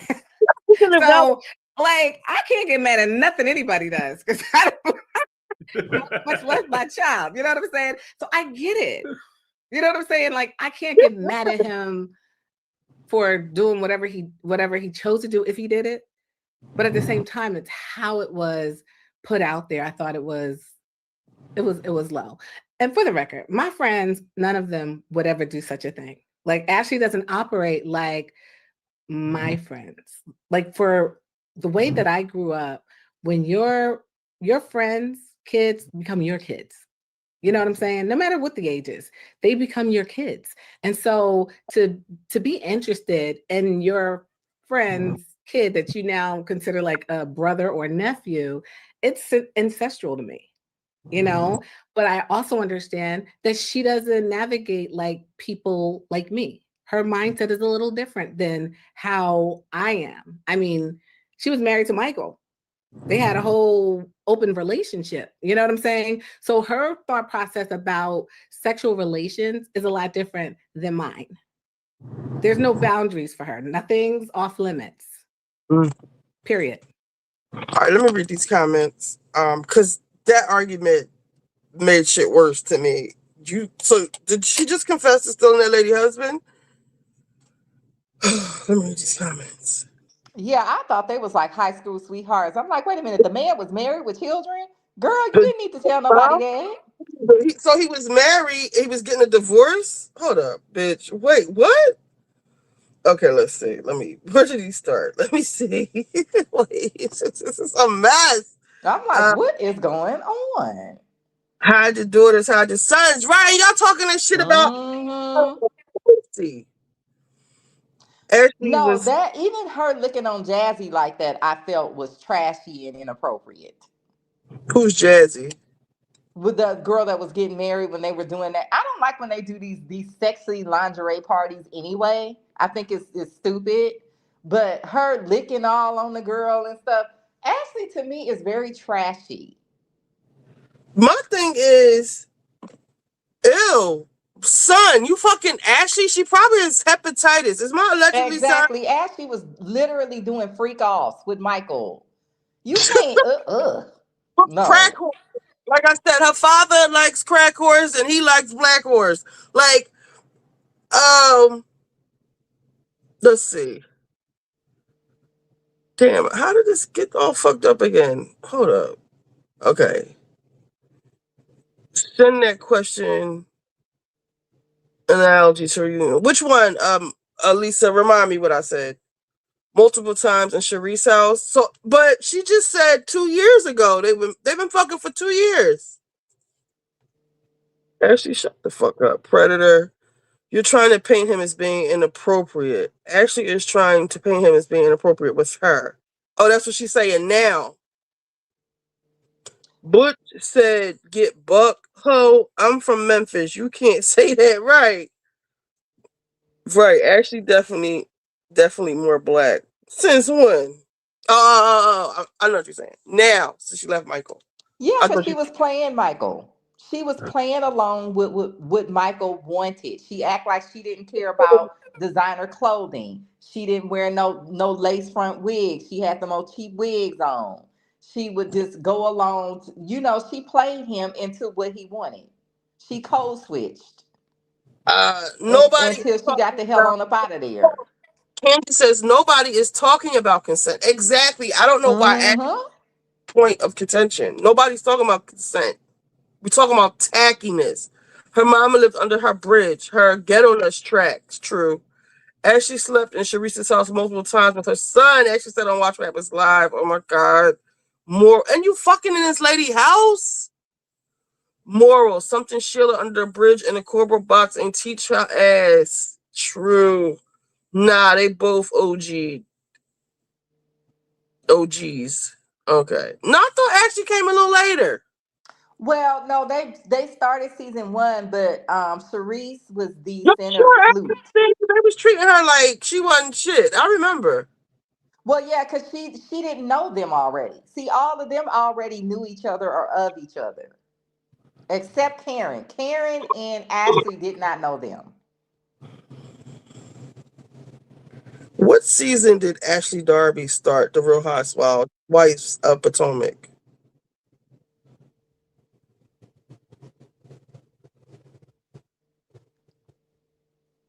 Season 1. You're right. 2016. Mm-hmm. She didn't. I think she came later in the episode or something. But yeah, she was there season 1. I just remember, like, ew, who is this? Like, ugh. Because she was like, yo, my opinion. This is my whole thing. I feel like Giselle gets drugged by the fans a lot, and her and Ashley are just as nasty. But I don't feel like Ashley gets drugged because people don't truly see her as a black person. That too. And so I don't think they hold her to the standard they hold Giselle to. Okay, let me read these comments. Allegedly, Ashley wanted to talk about it 2 years ago, and Bravo said no. That's fucked up. Bitch said, get buck. Ashley is hiding in plain sight. No one has forgot about those allegations with Michael Darby. I'd never look at my friend's son or their nephews because they're right. Like Charisse said. Why bring your son around her again? That part, that's what's making me question the whole, is this a scheme y'all three came up with and it's backfired? Is Charisse taking this opportunity to kick back Ashley's back in? I don't know. I don't put nothing past these hoes. Raised under a bridge in a cardboard box, and your ex was handsy. She doesn't give a damn. She got with him for the coin. He was separated. I thought they was high school sweethearts too. Damn. I hated that she liked, I guess, licked on Jassy. I hate anytime she comes on to anyone. She's so unsexy. I think it's so creepy when she dresses up as a man and she calls herself like Big Dick Darby or whatever she be saying. Like, I think it's gross. And I want creepy. It's creepy. Story or these drag things or these. I don't like it. It's gross. No, it's nothing sexy about her. You know why? Because she's a deviant. Girl still fucking at somebody's mama house. Right! Like, why are you fucking in this lady? You don't even have enough respect to take him to your fucking house. Like, why are you fucking in Charisse? And you know what, Charisse? You knew. Stop the bullshit. Seriously. Stop with the bullshit. 2 years you've been fucking with him in your house? You knew. I saw that too. Karen, Giselle, Robin, and Charisse were friends. Katie and Ashley were new to the group first season. Okay. I don't think Charisse knew the full. But Lexi, they was fucking for 2 years in this lady house. I don't know. I don't put nothing past these hoes. Now let's see what Two T's in a Pod said. I saw that on here. I just saw it. Hold on. Okay, Tamara and Dolores discuss Ashley kissing Charisse's son. Dolores says, okay, let's talk about you, Ashley, kissing Jackson, your friend's son. Well, Wendy talked about that. So what are your thoughts on, would you ever make out or kiss your with little son? Like, let's say like somebody. If the question was, if I was the mom, I'm always the mom. Like somebody saying, yeah, I just made out with your son, and you're like my friend. You're weird, and that's gross. Right? And my son wouldn't do that. There's a lot of girls to kiss. Yeah. But Ashley's hot. So, I mean, I get it. I mean, what is there, like a 10-year age difference between the two of them? 10? Is that all? Between the Jackson and Ashley? It's not about the age. It's not the age, right? It's principle. Of it. Yeah. Yeah. I was just trying to figure out like how old he was when this happened. I don't care who it is. I don't like that. I know. I don't like No. So we get to see but a little Ashley's bit more. body. Did you see her on Watch What Happens Live? Girl, she looks she always looks good. She's beautiful. Her body's insane. Like it's not the boy's fault. No. So we get to see Timo. I always butcher his name. And Stacey she's back to dating Josh on Watch What Happens Live. I did see a clip. Did he get of a that. raise or something? Did he plan a vacation? What changed? Why are you back with Josh? Now one might say, "Oh, you just did that for TV." Angel could come back and say that you just broke up with him for TV. Just how do you think Josh's mother's feeling right now? Right. But they have a good time. He's a nice guy.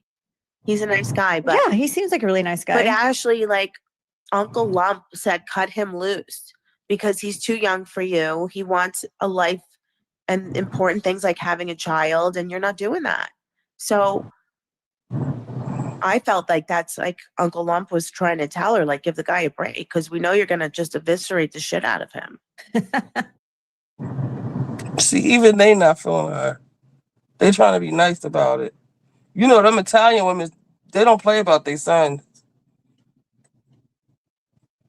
But you know, they also they're not quite as extreme as Persian women, but they also are of the mindset of the man being the provider. So they know that she's not going to be with this man if he don't have the money she wanted. So you might as well let him go now. I'm sorry, I'm playing with these hairs. But I grew up with the Italians. They're big on loyalty, and that's a big no-no for my grown-ass friend to be fucking on my son. I don't care how. Like, girl, that's a no-no for everybody. Yeah. That's disgusting. Because they're big on their boys finding a nice girl to marry and have babies, have grandbabies, and all that. They pressure their boys to get married. And they don't like Josh either. You know, my best friend, neither one of us have kids, but she has a nephew who's about that age. He is gorgeous. All of his friends are gorgeous. One of them is a celebrity. I would never mess with none of them dudes. They all my nephew. As far as I'm concerned. I keep telling y'all, Ashley is a This tramp. is disgusting. I'm gonna stop saying slut. I'm gonna say tramp. But I think tramp is too generous.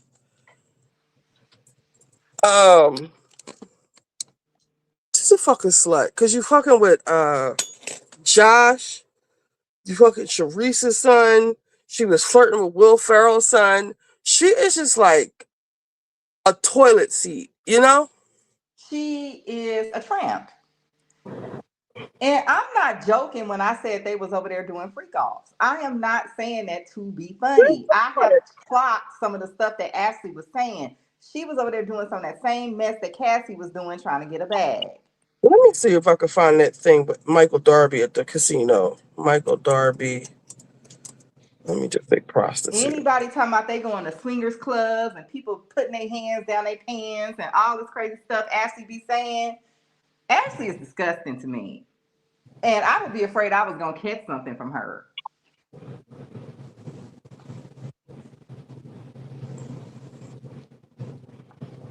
Oh, that's NFL player. We got to get to Stefon Diggs, child. He was a prostitute. They was at the casino. Let me see. Casino. Let's see. Wasn't Michael Darby harassing Candace and her team during a concert in the Bahamas? He was coincidentally staying at the same resort.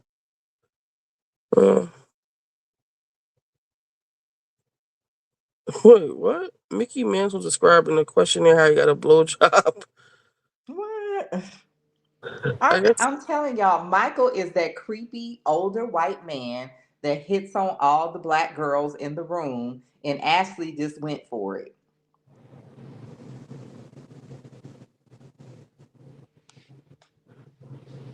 This is Jonathan Hardy from Diddy. Let me save that. Lord, that poor man went over there and took them drugs at that freak off and ain't never been right since. I guess Michael Darby's too far down in the algorithm. Why is Jonathan Hardy popping up? Did he pass away or something? Why are they talking about him now? I did a search for Michael Darby. Nothing's coming up. He might have had his shit taken down. Whoa, what is that? Or are we spelling it right? Maybe he might have a weird spelling. I met this guy. I'll talk about it on Patreon, but I'll tell you a little bit about it. I met this guy and this girl, this couple, and they were into like,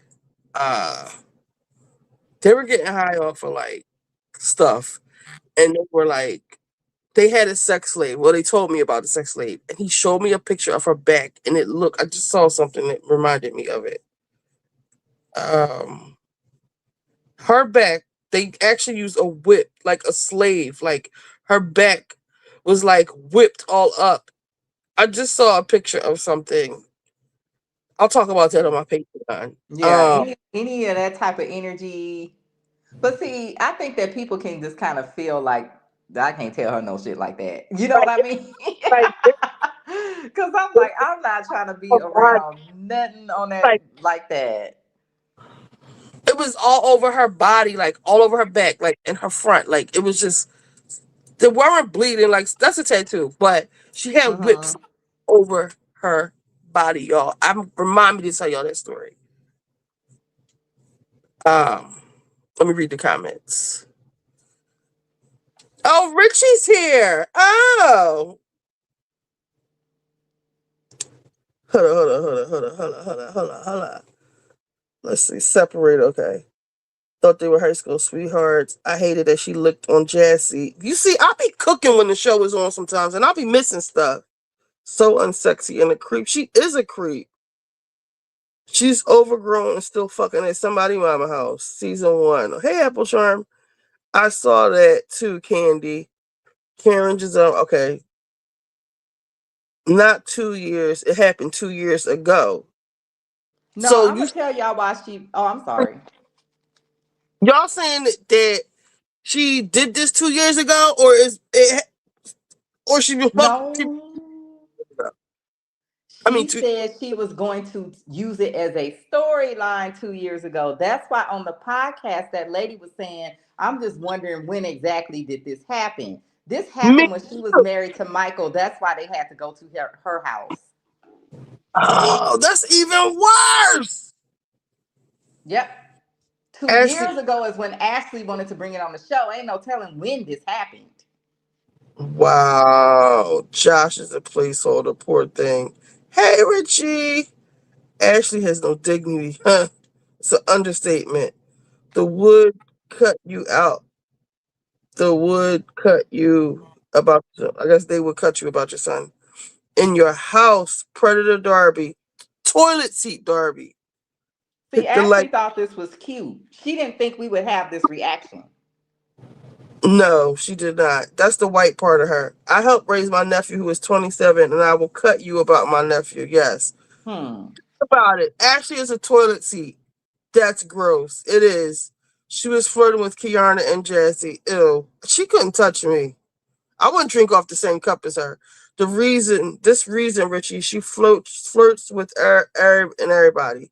Not Kuta Kinte style. Yes, Lisa. I'm sleepy, but I'm here, Richie. So let's go to, I guess we can get to Stefon, and let's get to Stefon Diggs. All right, let me close some of these tabs. I need to save this tab with Charisse. Hold on. How do I save this? Bookmark this. Okay. Okay. All right, let me close that. Close that. Close that. Did I close? Okay. Close that. What is this? Patreon. I'm gonna leave that open. All right. Now let's go to Stefon Diggs, and we're going to read this. I actually tweeted about it, but there's screenshots. So let's just Google it search it on Twitter. Stefon Diggs. I'm gonna read the headline first, and then the police report. Patriots. Stefon Diggs faces felony strangulation charges over alleged chef assault. Mila Adams accused the New England Patriots wide receiver of December 2nd attack and dead him after he allegedly confronted her. Now let's try to find a link to the story. That is the police report. I'm going to come back to that.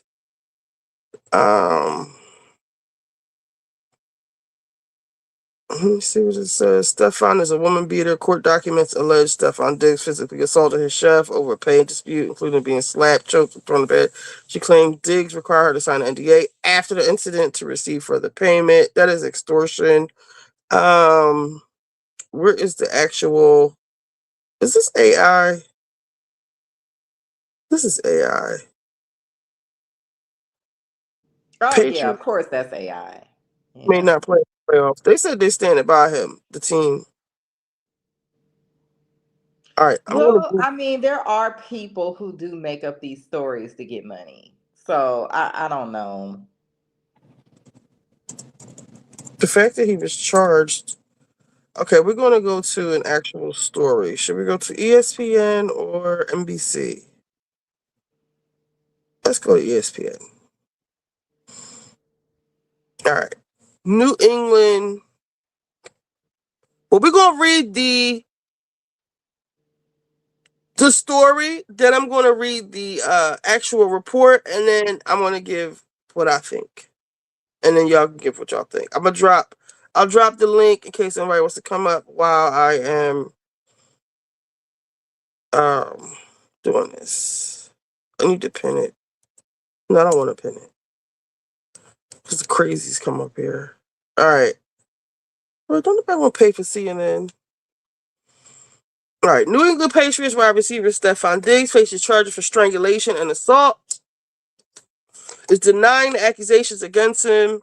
according to statements from his attorney and the NFL team, according to CNN affiliate WCVB in Boston, citing court documents from Dedham District in Massachusetts, I could never say that, Massachusetts. Diggs is accused of felony strangulation or suffocation and misdemeanor assault and battery charges from an alleged incident December 2nd. The New England Patriots are aware of the accusations that have been made regarding Stefon Diggs. Stefon has informed the organization that he categorically denies the allegations. We support Stefon. We will continue to gather information and will cooperate fully with the appropriate authorities and the NFL as necessary. Out of respect for all parties involved and given that this is an ongoing legal matter, we will have no further comment. He must be a hell of a player. I'm not a football fan, but he must be important to the team. A spokesperson, I believe so. NFL and CNN Sports. A spokesperson from the NFL told CNN Sports that the league is aware of the matter and has been in contact with the Patriots. No further comment. Citing charges that reporters accused a private chef had a paycheck dispute with Diggs, which she says led to an alleged incident of assault. The woman, according to those documents, quit her position after the assault. Stefon Diggs categorically denies these allegations. Diggs' attorney, Meyer, said to CNN Sports, they are unsubstantiated, uncorroborated, and were never investigated because they did not occur. The timing and motivation, they mixed the quotation. No, they didn't. The timing and motivation for making the allegations is crystal clear. They are not a direct result of an employee-employer financial dispute that was not resolved to the employee's satisfaction. Stefon looks forward to establishing the truth in the court of law. Diggs 32 has been a key part. Oh no, where's the one where they said they was trying to figure out the payment? Hold up, let me find that one. Okay, Mila Adams told police that on December 2nd, she and Diggs had been trading texts about money she claimed Diggs owes her, and that when he entered the unlocked bedroom at his home outside of Boston, their argument turned violent, according to Dedham police. She alleges that the male then smacked her across the face. Diggs denies the allegations. Adams, who went to the police December 16th, said in a report that when he tried to resist, the male then tried to choke her using the crook of his elbow around her neck, and she feared she would black out. When she tried to pry his arm off, he tightened his grip before he suddenly threw her on the bed, according to the report. He said something to the effect of, I thought so. According to the police report, Adams said that she told Diggs she still hasn't been paid. He responded lies and walked out. She told police Diggs had hired her in July to cook for him for the entire NFL season and that he'd owed her at least a month's pay. The report says Diggs, 32, who played a key role in the meteoric rise of Pro Bowl quarterback Drake May in the Patriots' winning season, was charged with felony strangulation, assault, and battery. According to the police had to find some kind of proof to charge him or something to charge him this later. The incident is alleged to have happened the day after New England beat the New York Giants. Adams told police she went to stay with a friend after the incident and returned to Diggs' home December 9th to collect her belongings. She said that's when she texted Diggs about the money. He referred her to an assistant who told her Diggs wanted her to sign an NDA, according to police reports. Adams did not sign such documents. Diggs categorically. Okay, but I saw something that said they were trying to work out. Yeah, that's illegal. You can't do that. So the NDA should have been signed when she was hired. Kelly, you cannot withhold pay. You can hold a gift. You can withhold severance, but you cannot withhold pay. Diggs, according to the court records, is set to be arraigned January 23rd. That would be 2 days ahead of the AFC Championship game. The New England Patriots are aware, blah, blah, blah. We support Stefon, blah, blah, blah. Favorite Diggs is May's favorite target and is played in. Okay, so this is why they need him. Diggs became NFL star, Minnesota Vikings, Buffalo Bills. He has 100. He was a 1,000-yard receiver for 6 consecutive seasons. The Patriots, fighting for the AFC's number 1 seed, finished the regular season Sunday by hosting the Miami Dolphins. We are aware of the matter and have been in contact because this is like playoff time or whatever it's called in football. Everyone's qualifying for the Super Bowl. We have no further comment. Diggs reportedly welcomed baby boy Where they said that they were trying to work out. Let me just Google that part. The payment. I think I gotta see this chef, but I think something was going on between them two. Because why All would right, you well, hire Callie, somebody without an NDA? read all the facts, please.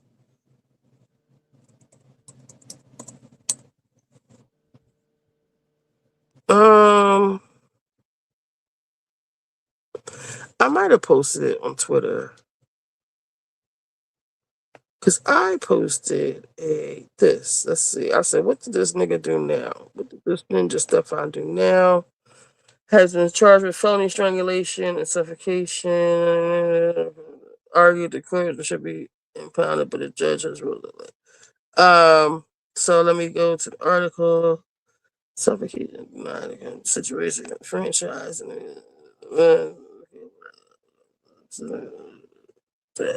Diggs attorney for Judge City will shortly court as we speak. As we speak, they're working to come to an agreement on that. Di Stefano said, according to the judge said she would be.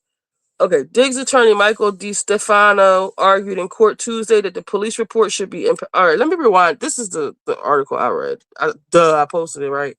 The New England Patriots are aware of the accusations that we support Stefan.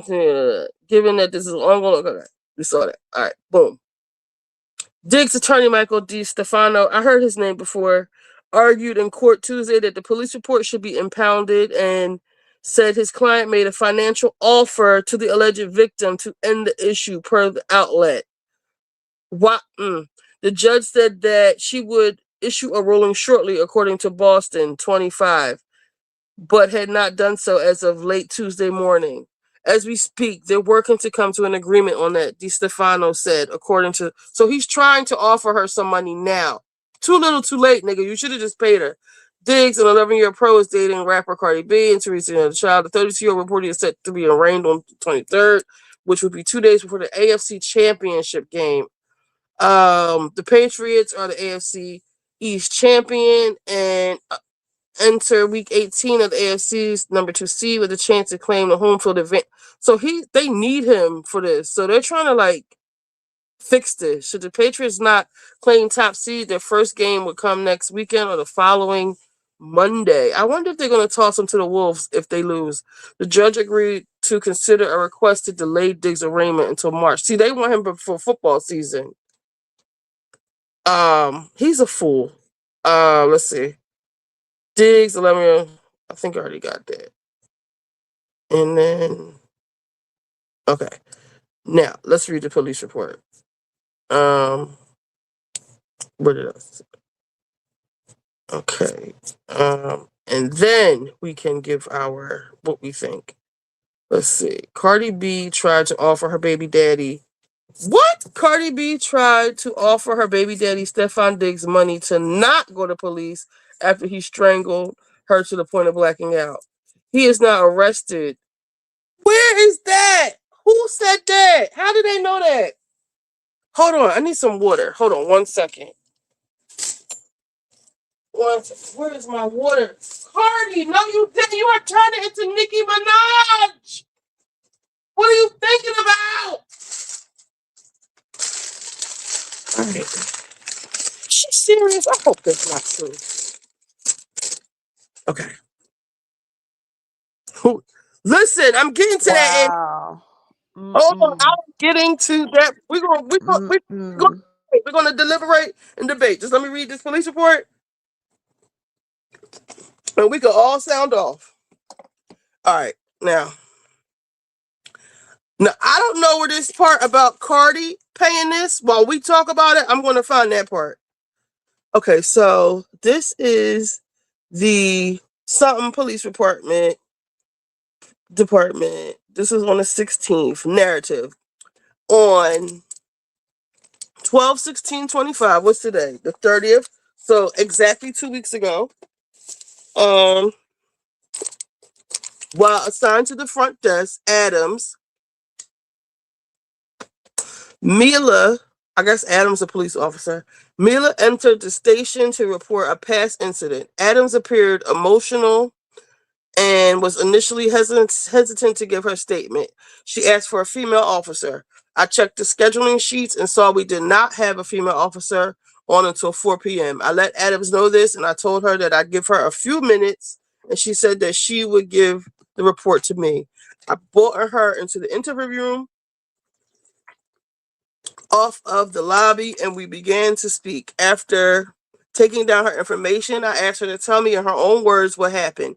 She was hesitant to reveal a suspect initially, but I told her I could take a statement and we could talk about that later. She went on to say that on 12/2/25, she was working as a private chef at 7 Schoolmaster Lane in Dedham. She said that on this date, the male that she worked for entered her unlocked bedroom. They had been having an ongoing text exchange over money owed to Adams. She said that they began to discuss this, which apparently angered the male. She alleges that the male then smacked her across the face. She said that she tried to push him away. The male then tried to choke her using the crook of his elbow around her neck. She said that he was behind her with his arm wrapped around her, and she said she did feel like she had trouble breathing and she felt like she could have blacked out. She said that she tried to pry his arm away. He tightened his grip. At that point, the male threw her onto the bed. He said something to the effect of "thought so," and then she told him that she still hasn't been paid. At that point, the male said lies and walked out of the room. She explained to me that he needs to sign off on any payments in order for her to be paid, which is why she confronted him directly. I asked her if she had documented any injuries when it occurred. She said that she had some redness on her upper chest area, but did not take photos. At this point in the conversation, Adams revealed that the male's name was Diggs Stefon. Diggs currently plays for the New England Patriots of the NFL. Due to his fame, she was very hesitant to come forward with this. I inquired about the details of her employment so I could understand the relationship. She said that she began as a private chef on or around 7/20/25, and that her employment was supposed to go through the NFL football season. She said that she is normally paid by wire transfer, and the initial agreement was for weekly pay. She said that since she's been working there, she has been getting paid monthly instead. As of now, she says she still believes she is owed a month's pay. In early November, she was told by Diggs that her employment was not needed for the week of, and it ends there. I haven't seen, and it just says two. I don't know where the rest of it is. This is all we have for right now. I don't know where the Cardi B part is. I don't know where part 2. I've only seen this part of it. I'm going to Google it real quick. But y'all can go ahead. Let me see if I can find it. What do y'all think? I think somebody threw that Cardi B thing in there. I don't think that's true. I could be wrong. But that just sounds like something that somebody just threw in there. I believe it. She probably feels like guilty because ever since he's got with her, he's been in the headlines for a bunch of negativity. Oh, well, yeah. That's true. You have a point. She might feel like this wouldn't be happening if you weren't with me. So I'm gonna try to make it stop. Yeah, That's a I good barely point. heard this guy's name before he got with Cardi. Now it's everywhere, and it's always some fucked up shit. So You you're know, saying this is my theory. she would be hesitant about reporting it because of that, or is that why she's reporting it? Naomi. Is she hesitant because of Cardi? No, you said that because he's in the news so much. You're saying that's why she didn't report it, or that's why she did? Oh, I was saying I believe that's why Cardi might have done something because he's been in the news so negatively, connected to her name. Mm-hmm. And it's he's kind of ruining his image by being with her. So maybe she was trying to pay the girl off so that she wouldn't make it go to the police and do stuff, make it public. These are text messages. Let's see. You know, I think that perhaps, because as Naomi said, I never heard of this dude because I've been stopped watching football. I think that perhaps there is a PR machine at the NFL that is trying to match up these players with other celebrities to try to get more interest back in the NFL because it's been wavering since the Kaepernick thing. So I don't know. It's possible that she could have done that. Maybe she felt bad. I don't know, but I want to see what this woman looks like because I have a feeling that they were messing with each other. Because who hires someone with no NDA? I don't understand what would have led to this confrontation. This story makes no sense on either of their parts. There's something ain't adding here. All right, so I found some of the NFL account post stuff on Cardi. Okay, so I found some other parts. This says it's 11 pages long. The police report, page 3 of 11. So we were on 2 of 11. So let me see what this says. 11:7 to 11:14. This meant that she would have to vacate her room for a week because he was having house guests. He told her to go home. She said he told her to go home. She said he did not provide any financial assistance for a flight to. That is where she was going to stay with a friend. She said that since she did not ask to be sent home for a week, she should still be paid her salary. She said that it is standard in the type of work arrangement unless the employee asks for the time off. After the alleged assault on 12/2, Adams left her position and left the residence to stay at a friend. She said that on 12/9, she returned to the house to get her property. At that point, she texted Diggs, who told her to take up the monetary sum with his assistant. She spoke to Melissa from finance, who explained that Diggs had requested us sign a non-disclosure agreement from Adams before she could be paid. Adams did not sign such documents. I told Adams that we could proceed with an investigation and file charges, but she said she did not want any charges filed at this time. I told her that as a victim, an officer will be following up regardless. I also let her know that if her mind changed, we could certainly go ahead with further investigation and changes. I also explained the process of her in regard to obtaining a restraining order. She said that she did not wish to seek one. She said that she just wanted to go home and had no intentions of returning. Adams was also going to email me screenshots related to this incident at her convenience. I also sent her a DV risk assessment form and strangulation suffocation form via email. These were returned to me and added into the incident. The screenshots were sent to me and added to the incident. These came from a different number than initially were provided. When I inquired about the discrepancy, Adams identified this as a number where she had communicated with Diggs in the past. On 12/20, around 9:45 a.m., I spoke to Adams over the phone. We discussed how she would like to proceed. As of this date, she still wanted to hold off on criminal charges being filed. She asked that I reach out to Diggs and ask him not to contact her anymore.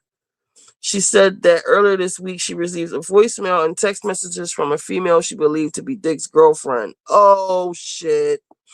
Based on these messages, Adams believed that Diggs somehow knew the police were contacted. The messages stated something to the effect of, "You don't need to do all this. It's not that big of a deal." I assured Adams that Diggs had not been contacted yet by any members of the Dedham police. So now she's saying she's scared. In an attempt to fulfill Adams' request to contact Diggs at 10:10, I contacted Diggs at the number provided to me by Adams. The call went straight to voicemail. I identified myself and asked for a call back. On 12/22, around 1:30, I attempted to contact Diggs for a second time. It also went straight to voicemail, and I left a second message. I notified Adams, and she also sent me an email for a woman that handled Diggs' business interests. If I have not received a call back by 12:23, I will reach out to her. In the meantime, I received an email and voicemail from Adams. The voicemail expressed interest in going ahead with criminal charges. I called her twice around 9:25 a.m. and 12:23. The number went straight to voicemail both times. I left a voicemail after the second call because she's negotiating payments. At approximately 9:45 a.m., 12:23, I spoke to Adams. She let me know that she had changed her mind a few days ago and wanted me to go ahead with filing. Okay, I will be applying for a criminal complaint against Diggs based on Adams' statement to me on 12/16. Based on a statement, I will be applying for criminal. Now, let's see. I think this is the one we already read. Okay, we read that one. Okay. You will be paying me. You will paying me out for the season and the money you said you would give me for my business. Wasted my fucking time being here because you got a fucking circus going on. I'm out of your life. They were fucking. I won't be paying you shit. Fuck, I look like paying you and paying another chef. Is you high, bitch? Who the fuck gotta give you money for your business? I I feel like she deleted some shit. I don't gotta do a motherfucker thing, and you can get whoever you want. You got my address. Tell them to come, take my money. Then take my money. Then fuck you talking about. Show me I'm a pussy. Hi, can you approve? Hi, can you approve my pay with finance, please? I have to pay my something. Oh, so this is academics. I don't follow him. Let me follow him. They were fucking because she said, you will be paying me out for the season and the money you said you would give me for my business. Wasted my fucking time being here because you got a fucking circus going on. I'm out of your life. If that was his chef, would give a fuck if he was in his life or not. So they were fucking. Cardi. She said that a female, his girlfriend, tried to contact her to get her to chill. Where was that? That was somewhere in here. Now the time she went ghost with the police, that's probably when the lawyer said that they were trying to work on a settlement. But then she said, fuck it, press charges. She probably wanted more than he was willing to give. So you had this in-house chef and pussy, and he wanted you to leave. You didn't want to leave. He didn't want to pay you to leave or pay for your flight or wherever else. And what day was that? This meant she would have to vacate her room for a week. He was having house guests, probably Cardi. He told her to go home, and she said he did not provide any financial assistance. Why should he? You're a chef. Go the fuck home. You're getting room and board. He did not provide any financial assistance for the flight to. Why does he have to pay for your flight? This is where she was going to stay with a friend who said she did not ask to be sent home for a week. So you wanted her to live there. She should still be paid a salary, which I agree with that. You still should be paid a salary. But now I feel like you're getting petty. Like, he asked you to leave. Now you're talking about, well, you got to pay me. And I guess for her business, too. She said that it is standard. I blame him for this, though. She said that it's standard in this type of work. After the legislature, he left her in a position of residence. Adams left her position and left the residence to stay with a friend. She said until night she returned down to get property at the point. Melissa, where's the part about the girlfriend? I told her the officer would be following up. Also explaining the process regarding the email, screenshots were sent to me. It came from a different number. When I inquired about Adams' identified, this is a number where she communicated. I spoke to her, we discussed it, and then she still went to hold on. And she said earlier this week she received a voicemail and text messages from a female that she believed to be Diggs' girlfriend. I wonder if they have that voicemail. She knew the police were contacted. You don't need to do all of this. It's not a big deal. I believe I believe he did that. I believe he did that. I believe he choked her because this is not his first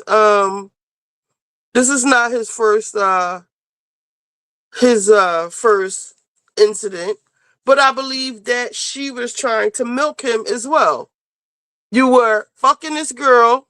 Mm-hmm. She's living there. First of all, you are like a big deal in the New England Patriots. You guys are like, didn't the Eagles play them? I don't know who the Eagles played, but no, they didn't play them for the Super Bowl. But they could. This is like a crucial time in NFL. forgive me, I don't know football like that. Why don't you have a real chef, Stefon? Why are you trying to get chef pussy? Like, why are you trying to get some girl who just became a chef in July? She wants you to help her open her business. This is messy already. This is your fault. Like, this is the ghetto, Caribbean girl. This is the fucking ghetto. Like, why don't you have a real goddamn chef? And Cardi, what are you thinking about? I hope that wasn't Cardi calling that girl. I really hope that wasn't Cardi calling that fucking girl. He messed with so many women, it could be anybody. His behavior, you know what? His behavior is so extreme that it's got to be something wrong with him. There's no normal person who does this type of stuff. He does. Apparently, you got enough money. A normal person. He's not. Something wrong with this dude. Got enough money for a real fucking chef. You don't have to have the chef that you're fucking. That automatically gets. She can sue you for that alone. And he's violent and shit. And so is Cardi. And she dressing up in pink Chanel to go see this nigga at the game, having his fucking babies and shit. Girl, everybody in here is a goddamn fool. He should have paid her. He should have gave her money and told her to get the fuck out of his face. You have too much to lose. And he probably was on the tip like, bitch, I ain't paying you. I done fucked you. You getting all this NFL dick. You living here for free. I'm giving you extra money for extra shit. You talking about a week worth of work. Bitch, if you don't get out my face with this bullshit, you mad because I want you to leave. That's what it's giving me. And you trying to be fucking petty. Because he like, fuck I look like. She said, you will be paying me out for the season. The whole season. The season ain't even over. When is the Super Bowl? January? February? January, if they go. And the money you said you was going to give me for my business. Sweetheart, if you don't have it in writing, no, he's not. And if you ever heard of at-will termination, he terminated you. Get the fuck out of his house, like he said. I want to see her contract. I want to see something. Callie. That's my whole point. That's where I'm going with this. Sign this NDA now. It's too late, bitch. No, for what? Sign it for what? And then you want me to sign the NDA? I want $2 million. He probably was like, fuck you, bitch. When she disappeared from that's why I wanted to read everything first. When she disappeared from talking to the detective for them 2 days, the 23rd, he said it went straight to voicemail twice. They was negotiating and it fell apart. Because now, yesterday's price ain't today's price. Last week, I only wanted $5,000 for the month I had, or however much it cost. But now, I done went to the cops. I told you, pussy, I wasn't playing with you. Now, you still trying to give me $5,000. No, bitch. That done went up to $5 million because I'm about to fuck your shit completely up. That's what happened right there. I don't know which one of them dizzy bitches called her, but it couldn't have been Cardi because you on the voicemail, stupid. And they could trace the phone back, stupid. He's a New England Patriot. Like, hello, Tom Brady, hello. Like, and they keep talking about this other guy who he is his number 2. I guess I don't know if that's the quarterback. Like I said, sorry, I don't know football. So he says, I won't be paying you shit. Fuck, he shouldn't even be texting nothing like this. This is leaving proof. What is wrong with this nigga? That's why I think something more was going on. So he's saying, I gotta pay another chef. What the fuck I look like paying you and this bitch? Is you high, bitch? I don't even like the way he's talking. Yeah, who talks to people like this? Like, this is... Who the fuck gotta give you money for your business? I don't gotta do I hope Cardi see all this shit. She probably don't even care. I don't think she cares. I don't think she cares. And I can get whoever you can get whoever you want. Why are you inviting this type of energy? Somebody can come. She can't get whoever she wants. What kind of man is really gonna be attracted to her? I think that to me, Like, you can go to whoever you want. It's whatever. It's up. You can go get your brother, your father, anybody. Come get the fucking money from me. That's what he's saying. And you can get whoever you want. You got my address, and tell them to take the money. Oh, he put that in the text? Yes. If you Stupid. her. I thought you were saying like Cardi could get whoever she wants. I'm sorry, Richie. No, this is something more going on. This girl wasn't no real chef. He was effing this girl. He ain't got no contract. He ain't got no NDA. Nothing. And he says, I don't got to do a motherfucking thing. And you can get whoever you want. You got my address. Tell them to come and take my money. Fuck you talking about. Show me I'm pussy. She must have called him a pussy. She must have deleted that part. Then the next day or whatever, hi, can you approve my pay? This after she talked to the detective. Now she want to talk with some sense. But she probably deleted a bunch of text messages, which they can recover. I want to see the rest of it. If there is the rest of it. Let me go back to Google. Let me see if there's any more shit. But we already know he's not smart. Look at all these baby mamas he coming up with. So we already know he's not smart. Let me see. What does this say?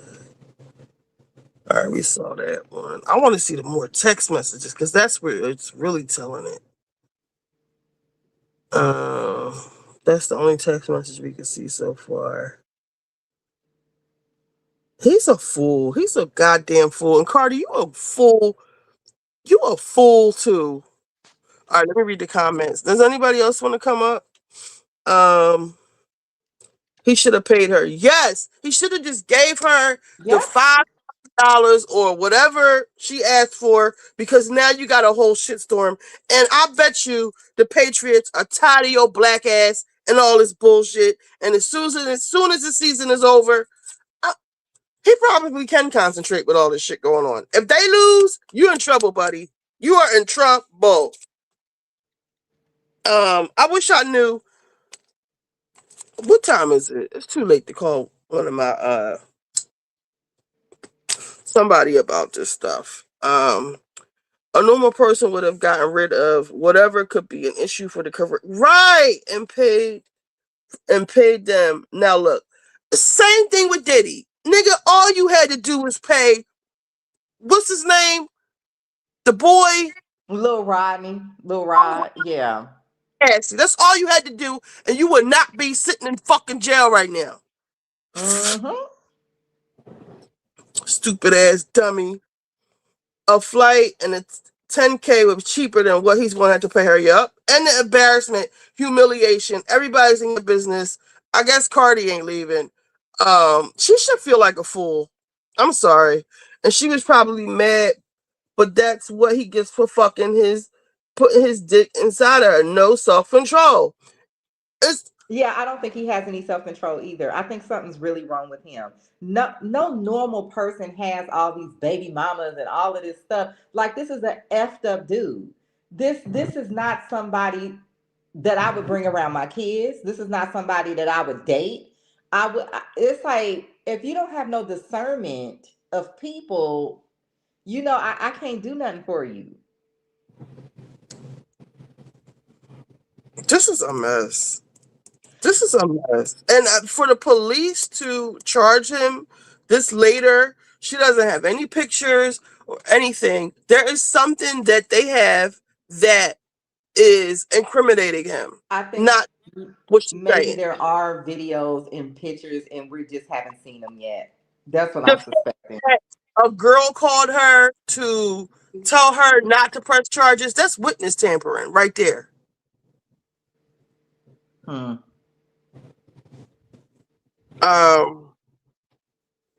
me see if we can find. Caribbean Girl, I do remember that. I remember that.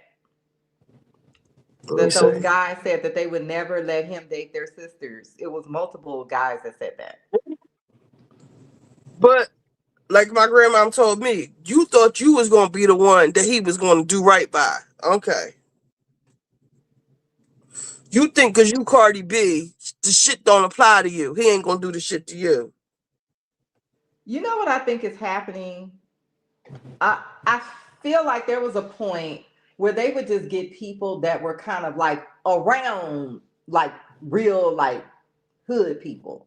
They weren't necessarily hood themselves. They was just around them people and they knew how to like act hood and they would have them be actors and stuff or rappers or whatever. I think what it is, Cardi B is an actual hood rat. Because to me, this is how hood rats act. These are the life decisions that they make. They have a whole bunch of babies. They got a whole bunch of baby daddies. It's always some mess. It's always some drama with them. They always cussing somebody out. Their blood pressure always sky high. They always screaming and yelling. This is a hood rat. And I don't expect nothing else better from her. I am just so disappointed in Cardi. But Richie, I don't. Okay, I guess this is my thing. I feel like what people are wanting is for her to take this hood rat sort of like way that she carries herself and aesthetic and all of that and just sell it monetarily, but not really be a hood rat.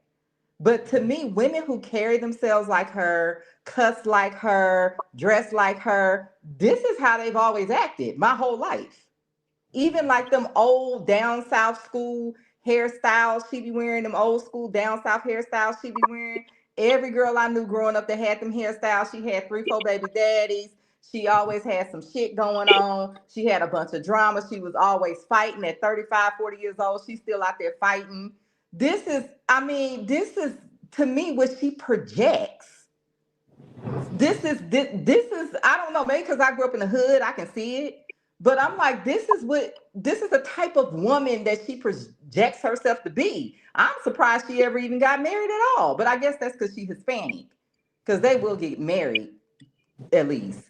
But to me, this is a hood rat.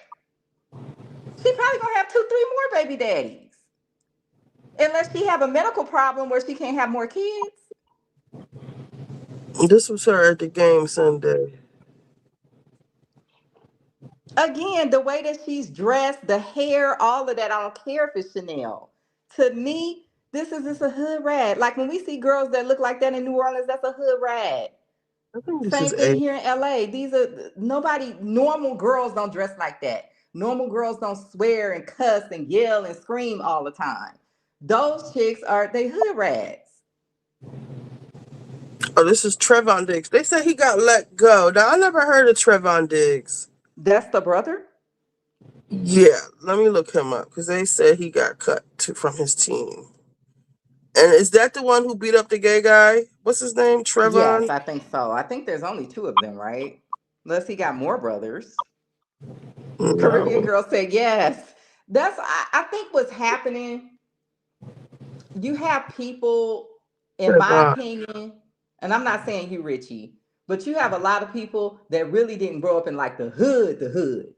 And so they looking at Cardi B and they thinking that they're seeing this person who's like, yeah, this is cute. She's doing all this stuff and she's going to glow up and get all this money and change. No, I'm seeing a hood rat that they gave a whole bunch of money to because somebody thought it was cute and funny for her to be a hood rat. And she's still a hood rat. She's still making these she's always gonna be a hood rat. She still governs her life with that mentality, that hood rat ass mentality. And it's nothing changed. This is just a hood rat that they took and made famous because they thought that shit was cute. Mizmo1 says, didn't this dude have 2 kids along with Cardi's all in the same year? He had 4 this year. And she's parading. Yeah, they mess with these type of men. These are the type of men they always mess with. The comment, didn't this dude have 2 kids along with Cardi's all in the same year? And she's parading this man around like he's the prize. Dude is trash, raw dog. Right, that part. I noticed some hurt somewhere in the allegedly in the There's a new girl that just came out today with a new paternity lawsuit too. She absolutely is. Send it to me if you can find it. She actually looks more trans by the day. He has 3 brothers. Trayvon was on the injury list. Okay, nasty. PH, yes, all messed up. Another one. Oh my God. Now let me find a thing where she said, now it says Cowboys wave Stefon Diggs. My understanding of the Trayvon Diggs situation is this. After the Cowboys finished their Christmas game versus Commanders, Diggs requested H.C. Brian Scottemeyer stay in Washington for the holidays since he's from the area and his family stays there. Players often ask for and are usually granted additional family time during the holidays if the schedule makes sense. Dallas played Thursday. Scotty denied the request. Diggs again said he wanted to be with his family and that if he went back to Dallas, he'd just be flying right back on the first flight out, especially with players having several days off. The team vehemently denied his request, and then today the team released him. Diggs is healthy and ready to join a new team for the playoffs. So he seems like a pain in the ass, too. Pay George Pickens the right. Fuck now. Okay. It looks like they're happy he's gone. Trevon Diggs cut. Max fired next. Kenneth Murray sent to unemployment. It looks like they're happy he's gone.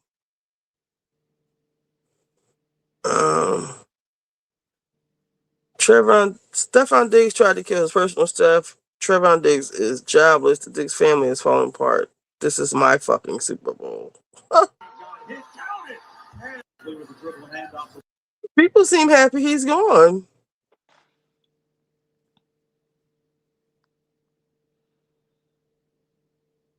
All right, now I want to get to. Let me look at Cardi B addressing the people talking about her. Cardi B talking about her baby.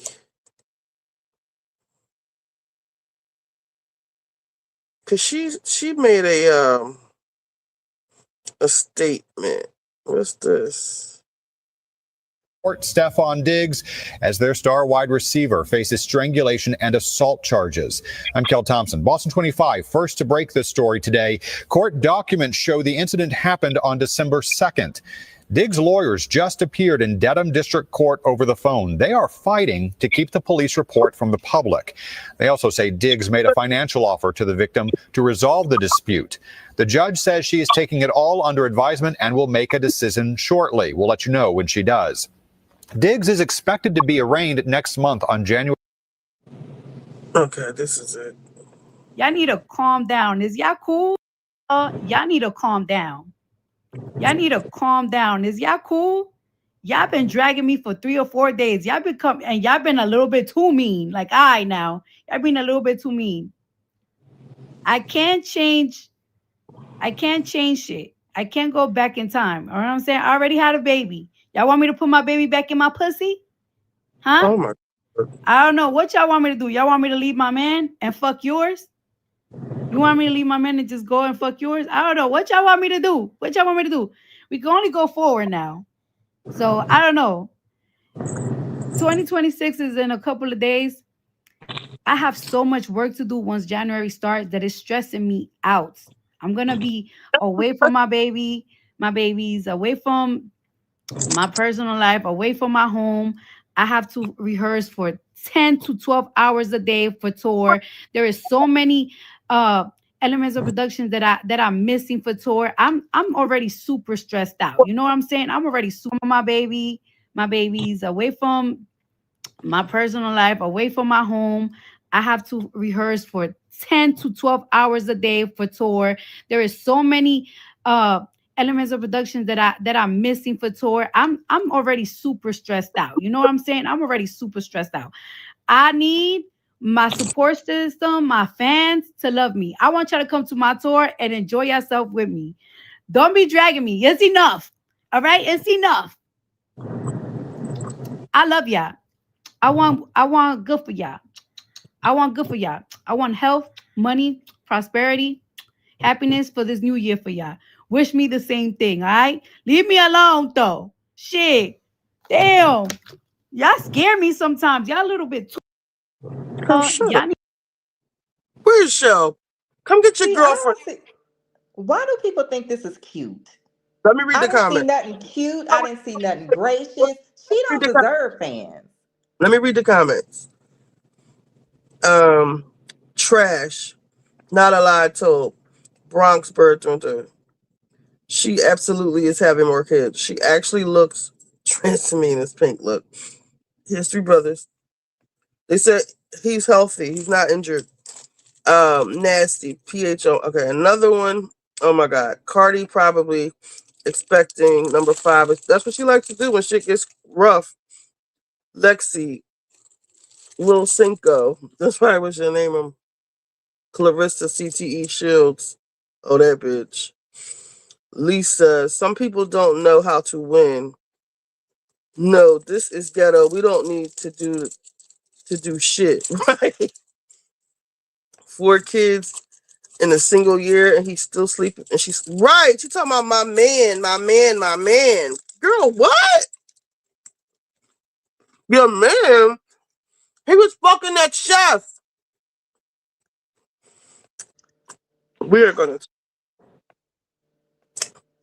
better your drama than mine, bitch. Is he your man, Cardi? Exactly. I'm like, girl, why you even claiming him?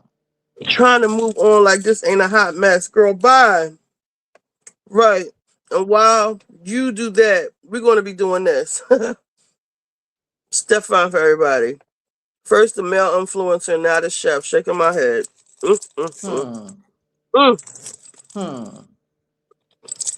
I believe the girl. I believe he strangled her.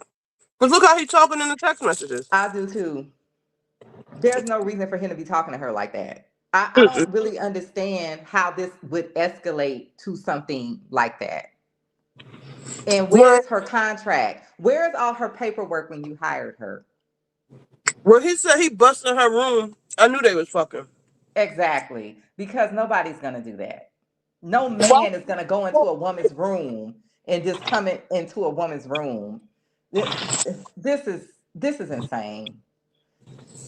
I have a prediction. I think he's gonna be one of them NFL players that end up in jail because many of them do. Like if you follow the NFL, a lot of them end up going to prison. He seems really and really I don't see nothing good for him. And I hate that the NFL covers for these players because they're good players. They're an asset to the team. Like, well, Richie, they're also covering up that CTE stuff. Because they really don't want people to dive too much into that because there will be no more NFL. But they can't diagnose that till you die, right?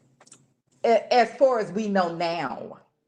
The NFL got deep pockets. We don't know who's being paid off the Berry research. Yep, they also stood with Aaron Hernandez. Y'all think he got CTE? I thought he was too young. I think Charisse got it too. Yeah, that bitch is punch drunk. Did y'all see what she posted? Because Remy posted a fur coat. Silly, but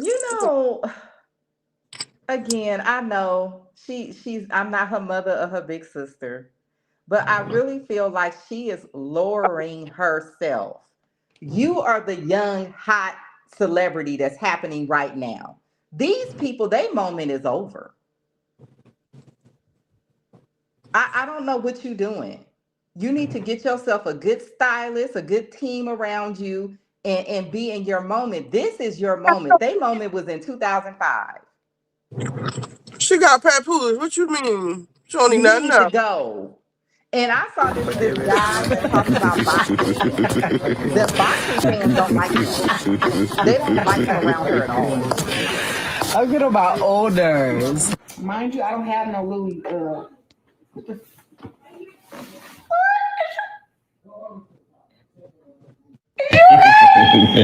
is nice.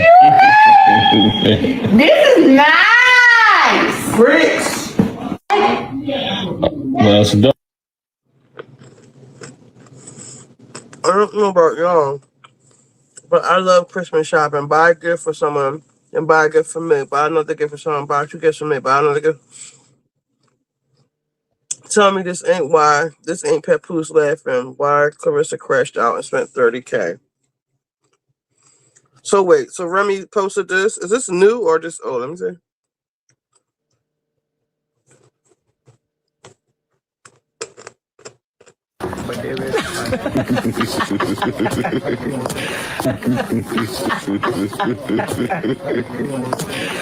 I'm good about olders. Mind you, I don't have no Louis.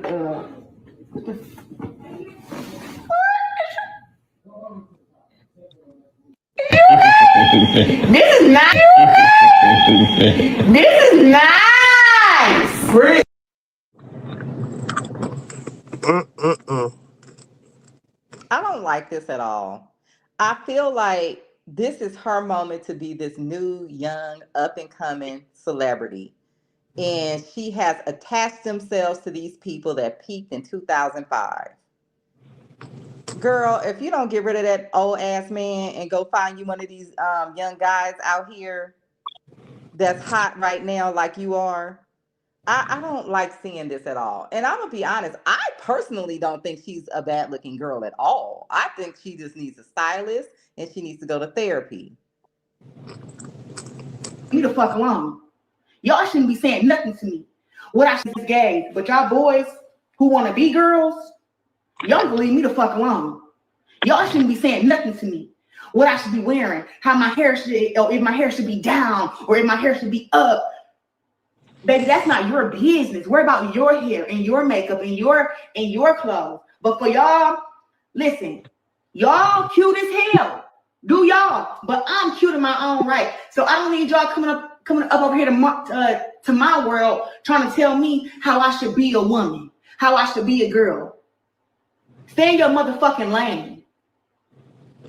Because yes, I get trolled by white people, black women, the dudes who want to be girls now, and then some of these boxer people. You know what I'm saying? So it's a whole load of people that be talking their little shit. You know what I'm saying? But it's some.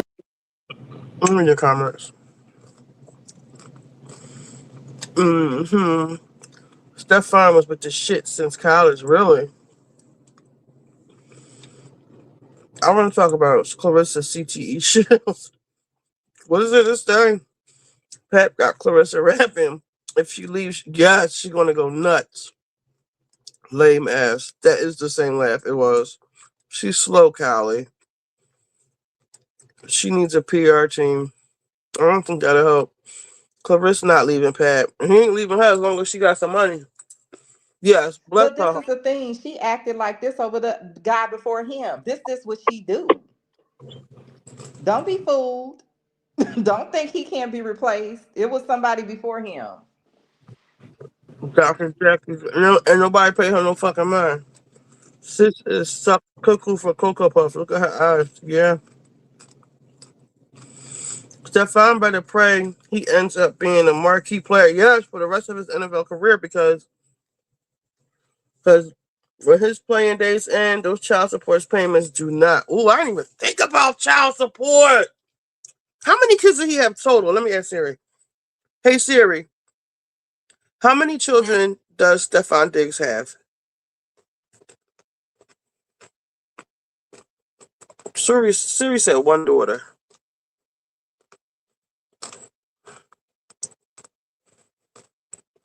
How many children does?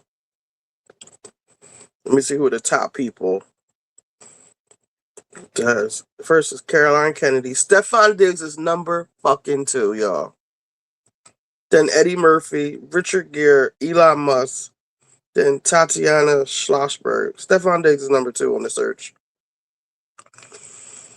Okay, Stefon Diggs confirmed he's the father of 3 newborn babies amid paternity rumors. Newborn. It doesn't say how many he has total.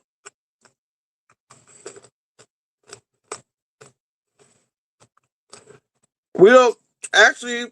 The search engine doesn't know.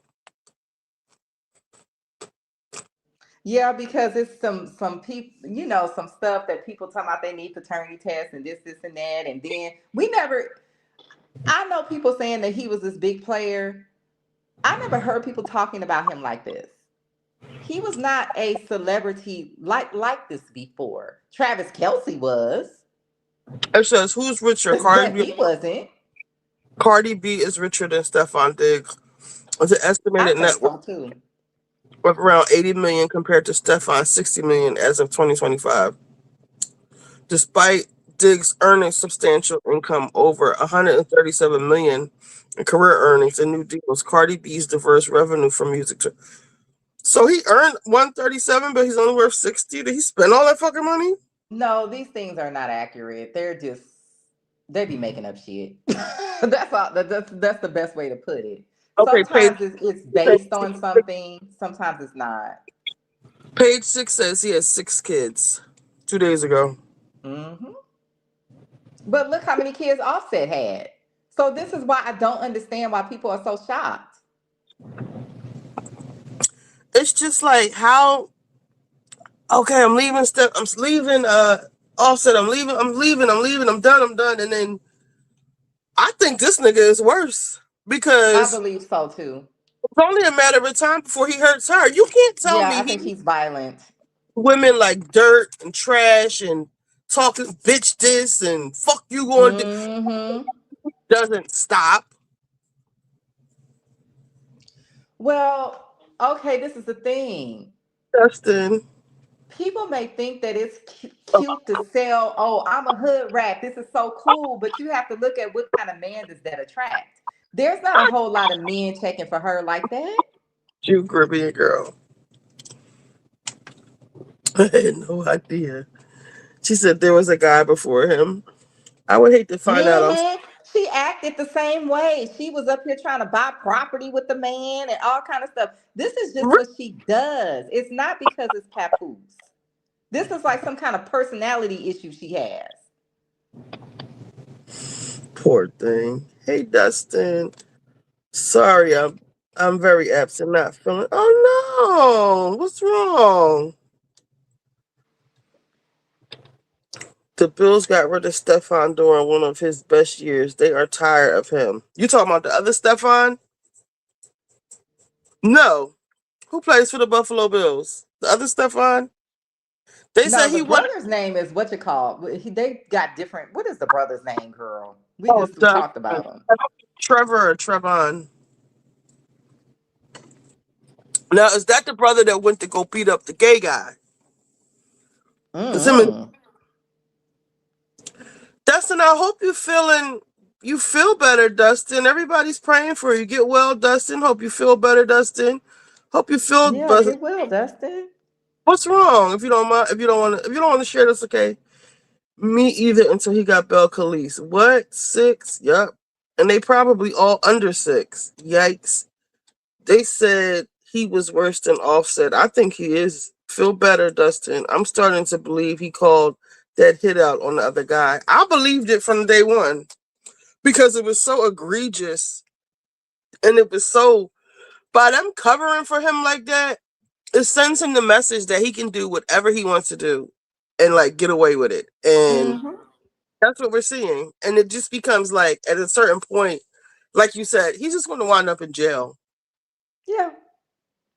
What person, normal, healthy, well-adjusted person behaves this way? Not only with the chef, but the having all the babies and all of this stuff. This stuff ain't normal. This is an effed up person. This is a person you should not have around you or your children. Let's see. That brother doesn't play in the NFL. Trevon was on the Cowboys. Stefon, okay, on the Bills. It's more than 2 of them then. You know I'm a little slow, Monique, with the football. And look at how he talked to that woman. I'm sure he did that. Exactly. Do you think he's not talking to Cardi like that or not yet? Black men always think that until they are done with you. Always think what? What else did I want to talk about? We got Ashley, Stefon, we watched Salt Lake. It was something else. Let me see what I saved on Instagram. Let me see. We gotta start writing stuff down. Oh, the Minnesota thing. We're gonna talk about that next. But let me see what I saved. I got way too many tabs open.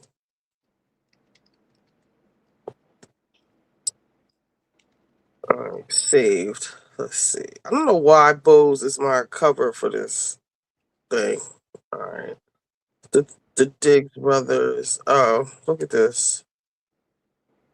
Girl, guess who just got the fuck up out of jail, bitch? Yes, jail. The county jail, not the little jail, baby girl, the jail, bitch. Girl, let me call my Uber. Good. I'm trying to figure out where to walk there. I'm gonna call me my fucking Uber, but bitch, I never want to go to jail again. I can't talk about it too much. I got cases open, but bitch, girl, it don't be worth it. It don't be worth it. If you Oh, look at Nene Leak's party. So at Nene's party, we had Apollo. Let me make sure the date on this. Yeah, 11 hours ago. We had Apollo, this married nigga of hers. What's his name? Jeremy. Was Tamar there? With Jeremy? Tamar Braxton. Y'all was all there? Yes. Tamar was there and Jeremy was there. What? Let's see if we can find pictures of the party. Nene Leakes Christmas Eve party has some interesting guests. Let's look and see if we can find some pictures. Child, I'm so tired of Tamar. Nene Leakes party.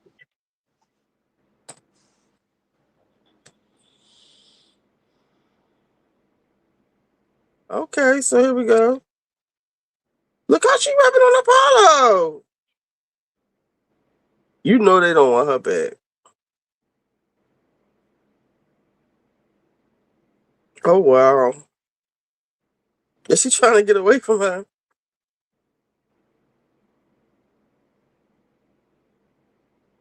Okay. But Richie, I'm with you. I'm not excited for this season. I don't know. It's nobody on that show I really want to see. And I don't give a damn about them fighting. I don't give a damn about Portia's. I can't stand Shamia on that show. I don't like Kelly. Kelly don't do nothing for me. I've never liked Phaedra. Never. And I really don't like her now that she running around here with these costumes and blonde wigs on and shit. It just looks so disingenuous. It don't fit her at all. Let's look at movies.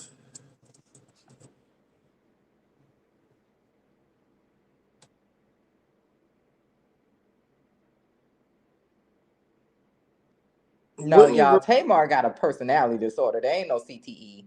Tamar got it's like borderline personality or one of them other personality disorders. It's been 20 years since I've been in college, so I would have to look it up. But it's like 5 common personality disorders that people have.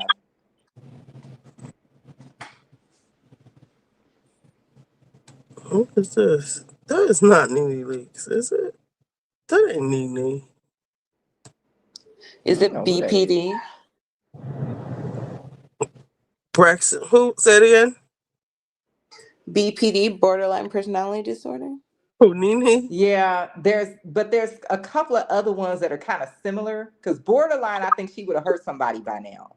Because they usually they usually end up unaliving people.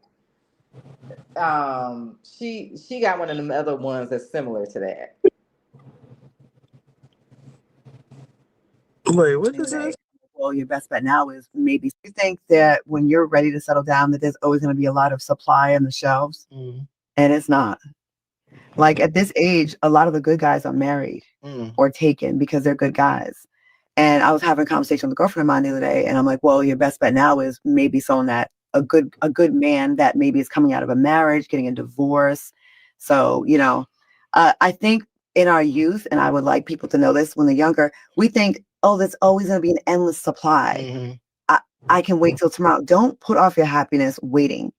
If you find that good person, like a lot of times we wait, well, it's not the right time. It's never going to be like the right time. I would say go for it more. I wish I would have told someone told me just go for it. I probably have overlooked a good candidate before. Maybe, why is that though? Me thinking the timing thing, maybe prioritizing career. I definitely was always like work. I never thought I had enough cushion built up to like relax and take my foot off the gas and start a family. And then did that just go on and on and on, and then you be 100 years old still working? Mimi said. Oh, unalive me now. I hate this type of rhetoric. Just drop a piano on me. Ugh. I want to slap her with this banana peel. I hate that rhetoric she up there spewing. Lord, girl, go on somewhere with that BS. I agree with this, Candy. He's fighting something, beating up folks and sleeping with multiple women at the same time. He is battling something. Maybe something happened to him as a child. The NFL is showing Cardi special treatment. Girlfriends don't stand on the field to make out unless they win the Super Bowl. True. Well, no, she's there for PR. Caribbean girl. Tamar, white man, always in the mix. She's still with the African. Is that Monique? Oh, wow. So Tamar has CTE too. Yes, Lexi. Child, Vince needs full custody because what the fuck? Tamar just unstable. Mm-hmm. It's too much. Like every other day, go be a parent. Right, Callie. I can't stand fake Trill looking like that girl Gremlin leopard print dress and a green wig. Phaedra trying to add 9 months to her conception date. Sheree had her stuttering. Isn't that Ari's old friends? Who? Go off, Callie. They never not. That will never not be funny, Monique. Oh yeah, when she didn't know her due date. Do you guys want to see this new lamp I got? Sure. I literally been wanting it, and then it went on sale for like $23, so I got it. Let's see. Oh, that's a lamp. Yeah, it's a speaker, lamp, alarm, and charger. Damn. And, yeah. Yeah. It like changes lights and everything, like changes colors. I like mood lighting. You can make it pink. I like. Oh yeah, the red light special. And it goes blue. It's so cool. I like that. I know. I'm so glad I didn't buy it when it was like $40. And then I seen it go on sale. I'm like, yes. Yeah, I saw that and it was like $40. Yeah, I might want one of them too. Where's that from, Naomi? Yeah, look, I got it. I actually got it at Walmart. Really? It's called. Let me get the box. I still have the box because it was just delivered today. Put one down too, y'all. I know. From Bell Howell. That's his name. Isn't that the Chinese? Yeah, Bell. Hold on, I gotta turn my light on. Bell. And it's a speaker too? Yeah, and it's a speaker. No, it's decent. Me address. You see it? Yeah, Bell and Howell. I want one. I always want something. Got it. I'm gonna check on Amazon. She said it's on sale at Walmart though. Walmart has shipping like Amazon. All right, let's look at this story with the Somalians. Oh my God, I said something about a Somalian daycare in the chat yesterday, and some girl was like, "Oh, you're spreading xenophobia." I'm like, "Oh, because you guys are robbing them." No. I feel like people are weaponizing that xenophobia stuff and trying to make like, us girl, these like people look the are other way rich. while they rob the shit out of us. They are literally rich right now, and everyone else is suffering. Like, the same shit happens in Canada with the immigrant scams. Like, it's. We can say something is wrong without being. I've never even heard of xenophobia.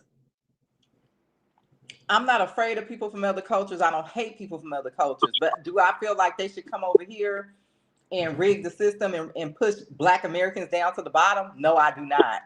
And I will never support that. Wait, let me see what this is real quick before we do that. I'm just saying, in your life, you're a successful Black man that beat all the odds. You came from Section 8. You came from pulling mattresses out of the hallway. You came from special classes, not being able to read. Damn. Run me down there, huh? Take me through there. I thought we was done with them conversations. trauma. Like you went down, you stop and look me dead in my soul while I'm saying it. Like you hear me, don't you? You pulling the mattress out. Like you remember, like you didn't have to say that one. You could have just said you overcame some things as hearing your stories. Like you broke down every one of them and looked me right in my eyes and waited for me to say something. I wasn't done with my statement. Yeah, I know it was some more fingers. I had to stop you. I'll say some shit I remember. And you're still here and you healthy. Yeah. Thank you, God. That's good. And you done being what? You done had everything. You've been bald headed. You had long hair. Jesus. You've been chubby. You've been skinny. My God. What? You're right. What? Keep going. I thought I was doing my list too. He was caught plagiarizing. I received that. Yeah. Go ahead. No. But what I'm trying to say is you've been beautiful through every stage. Oh my God. That's the most important thing. Still single. Ain't got no man. I wish I could hit you. Yeah. You done every version of yourself. Every version. You are the problem. Because these dudes are like big dudes, little girls, bald head women. Like you done been every version. Rich, you didn't have money, lost it, got it back. Shot that H&M, Gucci, Bloomingdale's. Yeah. You have done everything. So you are the problem. Cut his mic off. Bring back real journalists. I don't like B. Simone at all. I don't like that girl. I think she's a scammer. I can't stand her. She's one of them people I got blocked, so she don't even come up in my feed. Oh shit. It says Ilhan Omar's net worth 2019, 45,000. 2025, 30 million. Congressional salary, 174,000. Ooh. Ooh. You know, it's not xenophobic to say that we live in this country. We know how the economy works in this country. How does someone come here, supposedly, quote unquote, with nothing, and they a millionaire in a couple of years? Let me run to the bathroom while Callie is on her. Go ahead, Callie. I went to the bathroom. No, I'm saying, and this is common. It's not even like this is like a rare thing, like somebody came here and won a lottery one time or whatever. Okay, fine. This is the norm. How are other people able to come here and amass all of this wealth? And it's not because we lazy, because I see people working their ass off. I don't see no bunch of lazy Americans. Matter of fact, if we were so lazy, how would we be able to build this country you want to come to? Please explain that to me. Because you're not coming here for the land, you're coming here for the economy that was built on the back and the blood of my ancestors. Man, look, I'm getting to the point now where I'm just like, okay, I'm xenophobic, so what, Ann? I'm really getting to that point.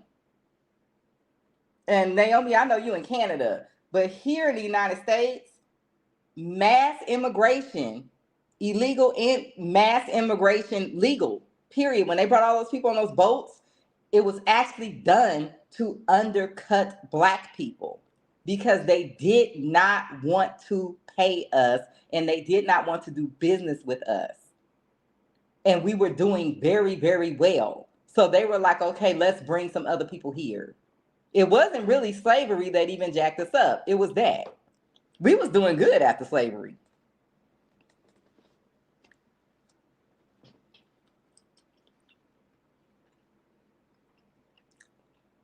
Man, if these people really wanted a better life, they would want it for all of their countrymen, and they would want their country to be better. And they would stop manipulating the truth and saying, oh, the United States messed up my country. That ain't exactly what happened, dude. And even if it was, why you not going to the UN to try to get help for your country? Why you not petitioning the United States to come over there and help you guys or whatever your issue is? And then when Trump said he was send the army, the military over there to get the cartel, because y'all saying, I'm saying specifically in Mexico, you guys can't stay there because the cartel is hurting people and kidnapping people and all this stuff. When the U.S. offers the military to go in and get rid of these people so you guys can get y'all country together and everybody can be safe and not have to live like that, Now all of a sudden it's a problem because you never wanted to fix your country. You want to come here to a country that my ancestors built. Preach. Yeah, I'm sick of all these people. So remember way back when they were like, oh my God, they're eating dogs in the Somalians. I still don't necessarily believe that wasn't true. Let me finish. They're eating dogs. They're eating dogs. What the fuck are they doing? They're eating fucking dogs. What's going on? I believe back then that was like a literal dog whistle to the shit that they uncovered. Somebody knew something and they wanted eyes on this shit. And all it takes is one nosy white person, and they uncovered this YouTuber, Nick Shirley's probe freezes Minnesota childcare funds. I think his life is being threatened now too. Shirley's videos, which drew over 100 million views, exposed alleged fraud at state-subsidized centers. Many Somali-owned, prompted HHS, I guess Human Services, Deputy Secretary Jim O'Neill to halt all federal child care payments to Minnesota and demand a full audit from Governor Tim Walz. The response includes nationwide photo verification for payments. Targeted audits, and a new fraud hotline at childcare.gov. Federal agents raided sites. Damn, they raided the sites Monday amid Minnesota's history of scams like $250 million feeding our future case as state officials dispute some claims while probes deepen. Hold on, let me get my blanket. Damn, $250 million? Oh, they're really getting that shit in Minnesota. Wow. And they need to come get these Persians out here next. Look, yep. I'm tired of all these people. I'm tired of it. And coming here talking about we lazy, we don't want to work. Y'all up here stealing. On top of y'all getting tax breaks. Okay, let's see. Let's hear this. I'm here with Assistant Secretary Alex Adams. Alex oversees the Administration for Children and Families. Intrepid journalists have made shocking and credible allegations of extensive fraud in Minnesota's child care programs. We believe the state of Minnesota has allowed scammers and fake daycares to siphon millions of taxpayer dollars over the past decade. My office, ACF, provides Minnesota $185 million in child care funds each year. That money should be helping 19,000 American children, including toddlers and infants. Any dollar stolen by fraudsters is stolen from those children. Yesterday, I spoke directly with the director of the Minnesota Child Care Services Office. She could not tell me with confidence whether those allegations of fraud are isolated or whether there's fraud stretching statewide. Today, we have taken 3 direct actions against the blatant fraud that seems to be rampant in Minnesota. First, I have activated our Defend the Spend system for all ACF child care payments across America. Starting today, we require a justification, receipt, or photo evidence before we make a payment. Second, I've just signed and sent a demand letter to Governor Walz. I required a full 360 review of these centers. This includes attendance records, licenses, complaints, investigations, and inspections. And third, we've launched a dedicated fraud reporting hotline and email address at childcare.gov. Whether you're a parent, a provider, a member of the public, we want to hear from you. Let me be crystal clear. ACF expects every state to uphold the highest standards of oversight, monitoring, and accountability for federal dollars. Minnesota is no exception. We're committed to holding bad actors accountable. Regardless of rank or office, anyone who's involved in perpetrating this fraud against the American people should expect to be prosecuted to the fullest extent of the law. Produced by the U.S. Department of Health and Human Services. Let's see. Breaking: Health and Homeland Secretary RFK drops the hammer on Somali fraud, cuts off all child care payments effective immediately. We've frozen all child, and we have turned off the money spigot. We are finding fraud. You have probably read some serious allegations. The state is front of millions. Okay, we just read that. This is massive. Okay, I want to see them going up to the Okay, so this is the guy that started it.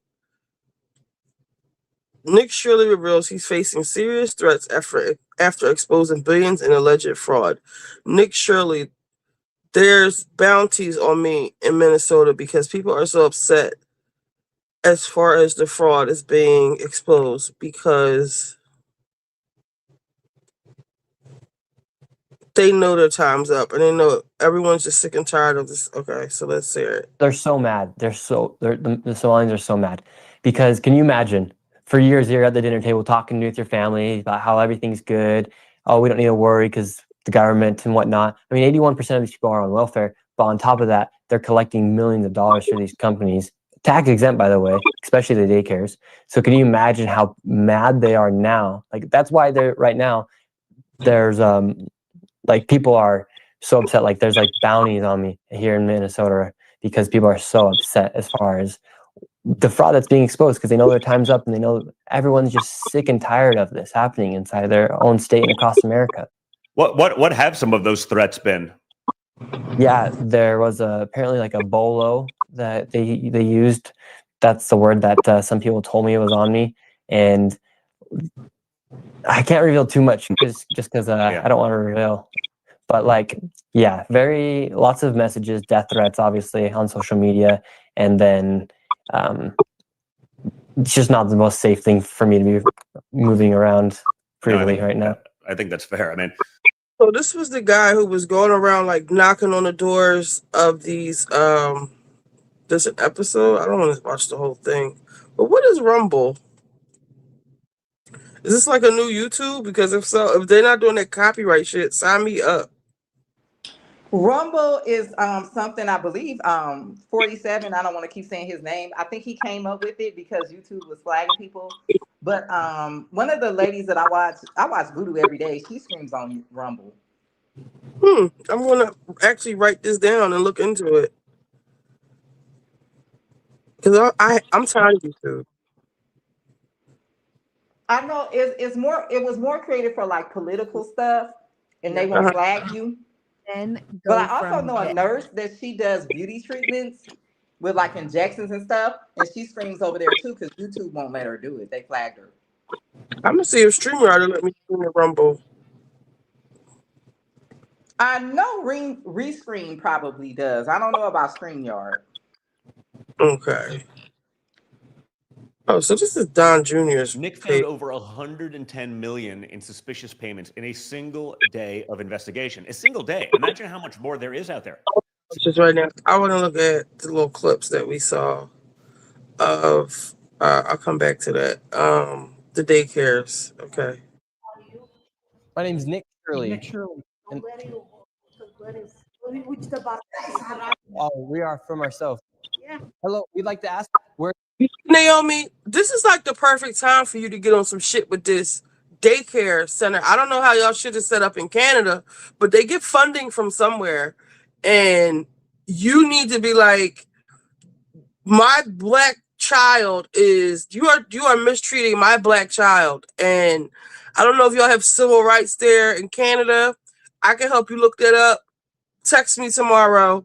I'll help you with some talking points when you go in there so they can stop playing with you. It's really hard right now. Well, it's really hard in general right now where I'm at because I'm in like in a valley and it's a low population, but there's not enough childcare spaces. But the daycare center that he's in right now, it's called Aboriginal Head Start program, and it's like literally it's supposed to be for Native like children, Aboriginal kids and stuff, but they don't discriminate. They let other kids go there and stuff. It's called what? It's called the Aboriginal Head Start. But there's a lot of like things going on right now in Canada with the Aboriginal people and like the citizens of Canada, the colonizers. There's like all this big beef going on with them right now with land claims. And like, I'm just not trying to even get involved with any of that stuff. Like I just sent an email to my professor and I asked him if I would be able to follow along online, even though I'm registered for the in-person class, and I'm going to see what he says. And then if he says college has a daycare too. Yeah, and I'm on the wait list. I'm on the priority wait list, and they should be getting new spots soon. And say it's a matter of extreme importance, like life and death. Yeah, I did try calling them too the other day, but they were like, I guess busy for the holidays. No one answered, so I'll try calling them after the holiday. But I've just decided that I'm not going to send my son there because I really have a bad feeling about it and I just don't want to have to deal with it. And I'll just have to do the courses online until he gets into school. I'm sure you're a professional, but I will help you call and let me. Listen, I be ratcheting shit on here, but I went to college, I went to private school, I was raised right. I know when to turn the shit on and off, and I'm highly fucking intelligent. Don't let none of that ghetto shit fool you. I just fell in with the wrong. No, I believe you. And I feel like you would be such a great advocate for me too. It's just like at the end of the day, I would never want my kid to be somewhere where like I have to advocate so hard for him to be like, you know, I want him to be somewhere where they like miss him when he's not there and they want him there with open arms because he's such a cute kid. Like everybody loves him. Like he shouldn't be somewhere where like I have to fight for him to like be wanted. Right. I get that. Yeah, like I'd rather just keep him home. If I have to put off like doing that course until September, then I'll just put it off. What classes are you taking? I'm trying to get my bachelor's degree in sociology, and my sociology course was the one in-person course that I have. Ask the dean. I'll talk to you about it. Like, if you make it seem that urgent, they might make an exception for you to bring him there. Like, I'm gonna have to bring him with me. Like, I know, I was thinking about that too. I'm like, maybe I could ask, but I also feel bad for the other students because he can be loud sometimes. Cares. Because I'm like, I not necessarily work the system, but I always get what I want. Like, I'm not even trying to brag or anything. Like, I've always been good at talking my way in and out of stuff. Like, and being No, like, that's good. Yeah. You could be a lawyer. I scored really high on that part of the GMAT, the law part. Yeah, I could totally see you doing that and like advocating for people and stuff. You know what? I feel like I would want to get into like divorce court law. Because I would go and I would ream these men for every single penny. Like they would want to kill me at the end of the divorce. Like I would be on a hit list. I would find every single last dollar and I would get the most for my clients. Who said I should be sleep heavy on the get what I want? I do get what I want from people, from organizations, from whoever. I know how to be soft when I need to, hard when I need to, charming. I know how to get white people, black people, everybody. All right. Yeah, and that is a skill. That's a skill that people don't. That not a lot of people have. Or personality disorder. I don't know. Either one. This really. Let's see. If he was standing in front of you I have right nothing now. against him himself, but I do have something against the rhetoric. If you want to be a journalist, be a journalist. Just have a moral compass. The manager of quality learning says to YouTuber Nick Shirley. In a viral video, Shirley accused the taxpayer-funded childcare of fraud when no children were there when he visited. The Somali owner says he made the video before business hours. If you're going to be a journalist, just be. Where are the children? Do what you do correctly. If you catch business that are fraud, no one here is with that. Or like we don't support that as a community. I don't support that myself. I was born and raised here. I'm not for fraud. Like the notion that hey, a certain batch of somebody got caught. So if everything's not up, then you should pass all of the from the Better Business Bureau. If y'all have if y'all, you know how all these companies now have these people in the basement of Myanmar answering the phones now, and they don't give a shit whether or not you get your money back or you get any satisfaction. You go to bbb.org. Let me say bbb.org. It's called the Better Business Bureau. So you ever have a company that you're having problems with? Like, let's see, I had a problem with AT&T, and I'm getting ready to have a problem with Xfinity because they're charging me for something that they shouldn't be. Oh yes, I go on BBB. And you file a complaint. Let me see. Yes. Bureau. What do I want to do? Or you could just Google it. File complaint with the Better Business Bureau. File a complaint. Boom. How can we help? I want to resolve a problem with a business. Start complaint. You find the business. I'm going to do Xfinity. But You go here, make sure you have who, what, when, and where. AT&T has been charging me $36.99 since 2023 for a total of however much the total was. I spoke with the representative on this day, and she only gave me 3 months worth of credit. This was their error. Blase, and you submit it, and they have like 3 or 7 days to respond, the company. And I don't know if this is a government site or what, but somebody from corporate will call you and they'll be like, okay, what happened? All right, give me a day or two to resolve this. They have 3 days to call you back, and they usually call you back within 3 days with the solution. I've gotten this computer right here. I'm on right here. This TV behind me right here. Well, you can't see it.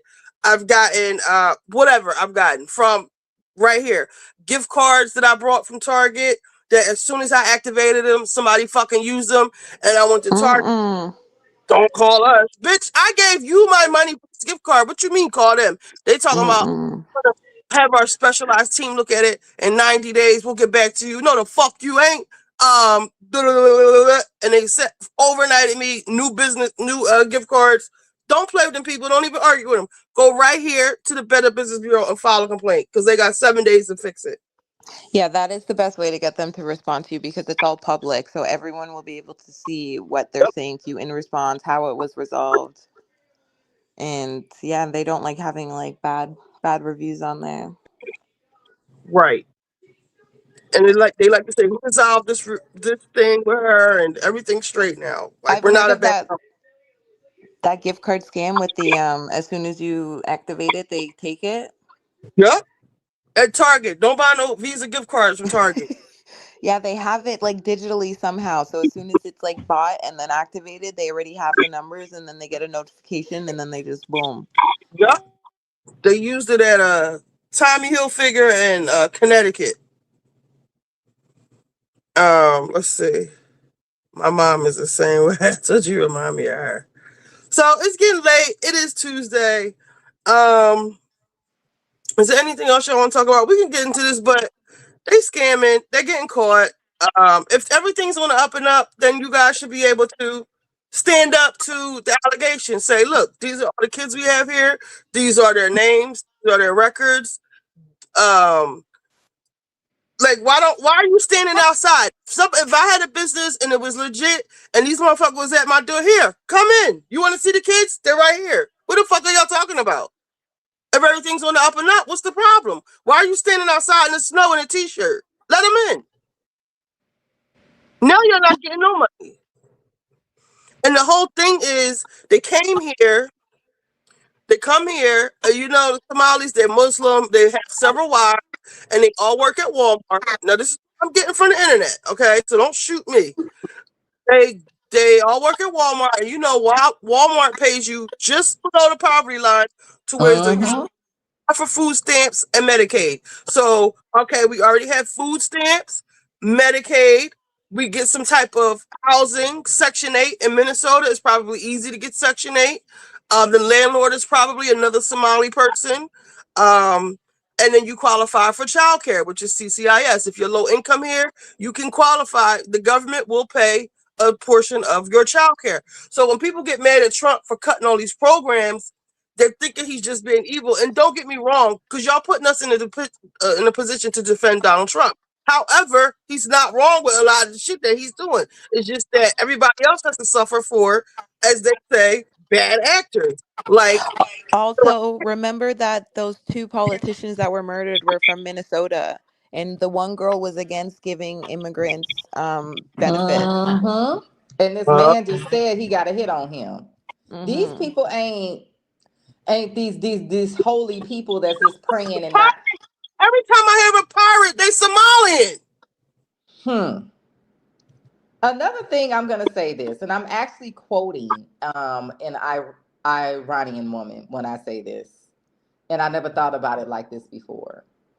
She said that, you know, religious freedom is one thing, that's great, but if you're coming here and you're not coming here to be a part of American culture, what are you coming here for?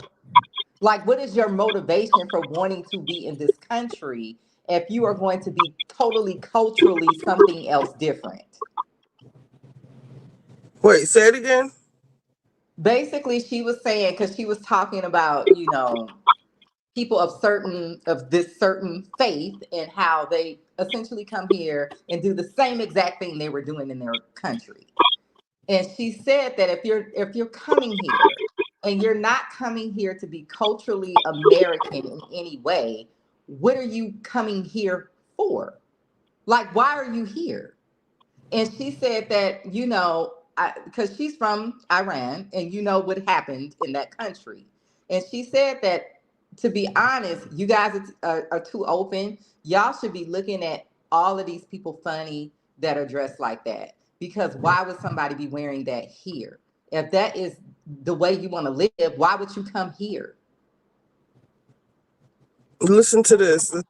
It's Democrats who have put Somali diaspora in Minneapolis at the center of their party and their state's politics. It's a small portion of the population. There is a bunch of fraud that goes on. And even Tim Walz has claimed that any investigation of this fraud is akin to white supremacy, No, which is he a hasn't. ridiculous He has not allegation. claimed that. He has not said He that. has said He that. had never He has not said that. This is what happens when your own federal government wages war against you. This is what happens when they target communities for their own benefit. This is what happens when they scapegoat. And this is what happens when they no longer hide the idea of white supremacy, the idea of white supremacy, the idea of white supremacy, the idea of white supremacy. It's Democrats who have put Somali diaspora. Putting us in a position to defend them. Also, Tim Walz changed the Minnesota flag to a flag that looks exactly like the Somalia flag. Because okay, this is the thing that I think that we as Black Americans are going to have to accept. We are Americans, and we need to be on the side of other Americans. We are not immigrants.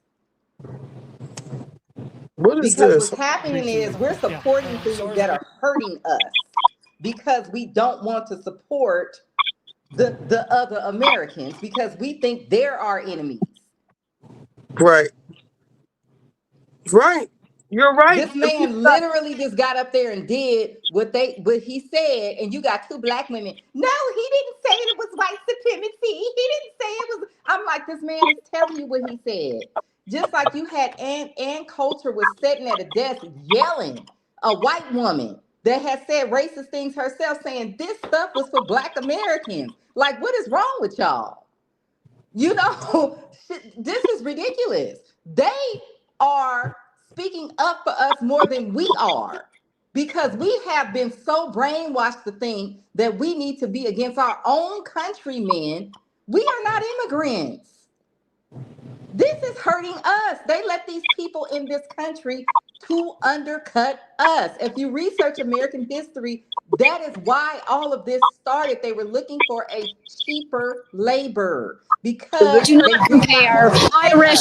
It's for one issue and one issue only, and that is how Black Americans were treated in this country. It is because of the legacy of slavery and Jim Crow. Those do not compare Irish, the new groups, they always get a little bad treatment. Do not compare that to how Blacks are treated in this country. You don't get to piggyback on the Black experience in America. You do not get to do that just because you are a woman, an immigrant, gay, Hispanic. No, the rest of you can go F yourselves. No, this is for Black Americans. We seem to have forgotten them. It's not a rainbow coalition. Various groups, feminist, gay rights groups, and those who are defending immigrants have commandeered the Black civil rights experience. Yes. What do you mean by that? There is the legacy of slavery and Jim Crow laws. We don't owe the homeless. We don't owe feminists. We don't owe women who are desirous of having abortion. That's what civil rights has become for much of the left. And I just said, what have we done to the immigrants? We owe Black people something. We have a legacy of slavery. Immigrants haven't even been in this country. There was a UN report that was released in 2001. It's for one issue and one issue only, and that's how Black Americans were treated. Go ahead. And it's all about how they plan on repopulating the Western civilization with immigrants because the birth rate was going to be falling too low. And this came out in 2001. And there's been all of these counter protests and anti conspiracy theorists that have been fighting against the Great Replacement but now there's an actual UN document that has been released and it's verified to be real, where they're actually planning strategies for all the Western countries for immigrant replacement. But Naomi, you know why the birth rate is low? Because they don't want to pay us a living wage, and so people Exactly, stop because having nobody can. children. Yeah, People can't nobody can afford. afford it. We understand how the economy works, so we're not just gonna foolishly have 5 or 6 kids. We're not gonna do that because we already know what the deal is. These people come here, they're a little confused the first generation. The birth rate would rise if y'all would stop being greedy and hoarding all that damn money. People would start having children. Yeah, mass immigration only benefits the corporations and the millionaires that are Yes, benefiting that's off the of the only reason cheap why it labor. exists. It exists so that they do not have to pay us so much. And they also, here in the United States, the only reason why they can have mass incarceration is because they have mass immigration.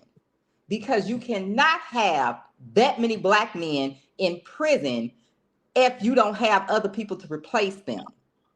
You would need And them to now be it's out getting even working worse. and running the country. Yeah, it's getting worse with the HB1 visas because now they're taking away Oh like a no, lot of good they're paying taking the jobs. good paying jobs now. Mm-hmm. All the nursing, the doctors, the engineers, all these 6-figure jobs. Ain't nobody gonna be making 6 figures no more. That's Yeah, why they're because I building feel all like these apartments, like because people will not be able to afford houses anymore. I'm sorry, I was just Naomi. saying, I feel like the number that they put on the contract isn't what they're really paying these immigrants. Like the 6 figures that they have that they're claiming they're paying these people is probably half of what they're fucking actually getting, and they're pocketing the rest. Because I those think so immigrants are too. going to take half of the salary. They're not going to give a fuck. They're going to live like a king off that in their own country for years. Why would you pay them that much? What would be the purpose of hiring them when you could just hire one of us? Exactly. It's all kickbacks. It's the fucking people getting kickbacks. Also, Naomi, this is another thing that people never think about with these school and student loans and all of this stuff. Back in the day, the people who own these big businesses built schools. Like the Rockefellers, I forget the name of the lady that worked with Madam C.J. Walker. She built a school. Like they would actually build schools for people to go to so that they would have a workforce. But now that you're able to just bring new people here, they don't have to invest in us being educated. And Yeah, so there was this is also why our school system is all jacked up and everybody got all these damn student loans. There was also a story being broke about the Maxwell people and how they were the producers of all of the student books that like the whole student curriculum in all of America had used. So they were basically controlling history of America because they were the ones that were teaching everyone the history of America. There's a conspiracy behind it. Apparently, he was murdered. Yeah, definitely a lot of wrong stuff came out of these people controlling these schools. But my point is that people did not have to spend all this money to go to school and take out all these loans and stuff because these billionaires would build a school because they would need you to come and work for them. So they would make sure you were educated. All right, I want to hear this real quick before we go. To make the point that the entire purpose of affirmative action set aside civil rights laws that limit constitutional rights to freedom of contract, freedom of association, all of that was to make up for the legacy of slavery and Jim Crow. So unless these benefits are going to, roughly defined, foundational Black Americans, the descendants of American slaves, you've taken away the whole purpose of this. And that is exactly what's happened once we got this huge load of immigrants. So to make the point that Kamala isn't a foundational Black American, I'm always pointing out to Black people, hey, have you noticed Indians are getting all the good diversity jobs? What did we do to Indians? We didn't enslave them. Most of these immigrants coming in, most are from 90% of legal immigrants are from the third world. And mostly we've just run around saving them from earthquakes and tornadoes and coups and starvation. They owe us. We don't owe them. But to switch from the concept of integration and civil rights for Black Americans to this BS-y diversity, not only to point out to Black Americans that their history is being stolen by immigrants, but to remind white Americans that this whole diversity thing is the enormous, giant, heaping amount of welfare being given to immigrants, legal and illegal, compared to native-born Americans and or American-headed households. And by now, since Reagan's amnesty, that includes a lot of very recent immigrants. Illegal immigrants collect the most in illegal immigrant-headed households. I'll tell you why I say that in a second. Collect vastly the most amount of welfare, followed by legal immigrants, followed by American-headed families. And the reason I say American-headed or illegal-headed is one of the ways they lie about this is by counting illegal aliens who drop an anchor baby as American. That's an American. And, you know, what does most welfare go for? It goes for the kids. It's the illegal alien anchor baby who's sucking in all the welfare to support his entire family. And no court and no Congress has ever said, officially ruled that the child of illegal immigrants is an American citizen. That was a footnote in the Justice Brennan opinion. It was dicta. It was not part of the ruling. And now everybody just acts like it's true. That is something that Trump absolutely could have changed with an executive order. Absolutely brilliant man. And again, whoa, not a conservative. He used a concurrence in one of his opinions years ago to beg Congress to deal with this custom, this treatment of anchor babies, acting like the children of illegal aliens are American citizens. No, the 14th Amendment was written specifically about former slaves. That's what it was about. Even the former Klanner on the Supreme Court said, this is about freemen. This is about former slaves. They are citizens. They were born, they are citizens of the jurisdiction in which they live. It is not about an 8-month pregnant Mexican running across the border and dropping a baby. You really think that's what the country was thinking about immediately after the Civil War? It is exclusively about Black people. Congress should pass a law. Oh, Harry Reid, former Democratic They need to make an amendment leader that of the says that. Senate. They need to make an amendment that says that. They did. They just didn't. It kind of does. The loopholes. Like she's. I don't. If they could just use better wording, or they just be more diplomatic about what they're saying, it would go over better. Like don't say anchor baby, but like illegal immigrants have a baby here on American soil, entitled technically you're a citizen, and you know, it'll be hard to change that because that's a citizen now because they're born here. But let's see. He used to give speeches on this on the Senate floor, how insane the treatment of this creation of anchor babies is. Really ferocious speeches. But then I guess Democrats realized, hey, the immigrants are voting for us. Let's keep the gravy train going. The takeaway for Black Americans is that all these other groups, they've hijacked all the laws made specifically for us, and those same laws, they've been twisted to only benefit them, basically everybody except for us. Look around in New York or Chicago. How y'all find money for them? But you can't find money for us. Do you all realize that CTU has it in their contract that is up for negotiations this year, where they're going to be giving more money to migrants than they're going to be giving to support our teachers? In what world is that okay?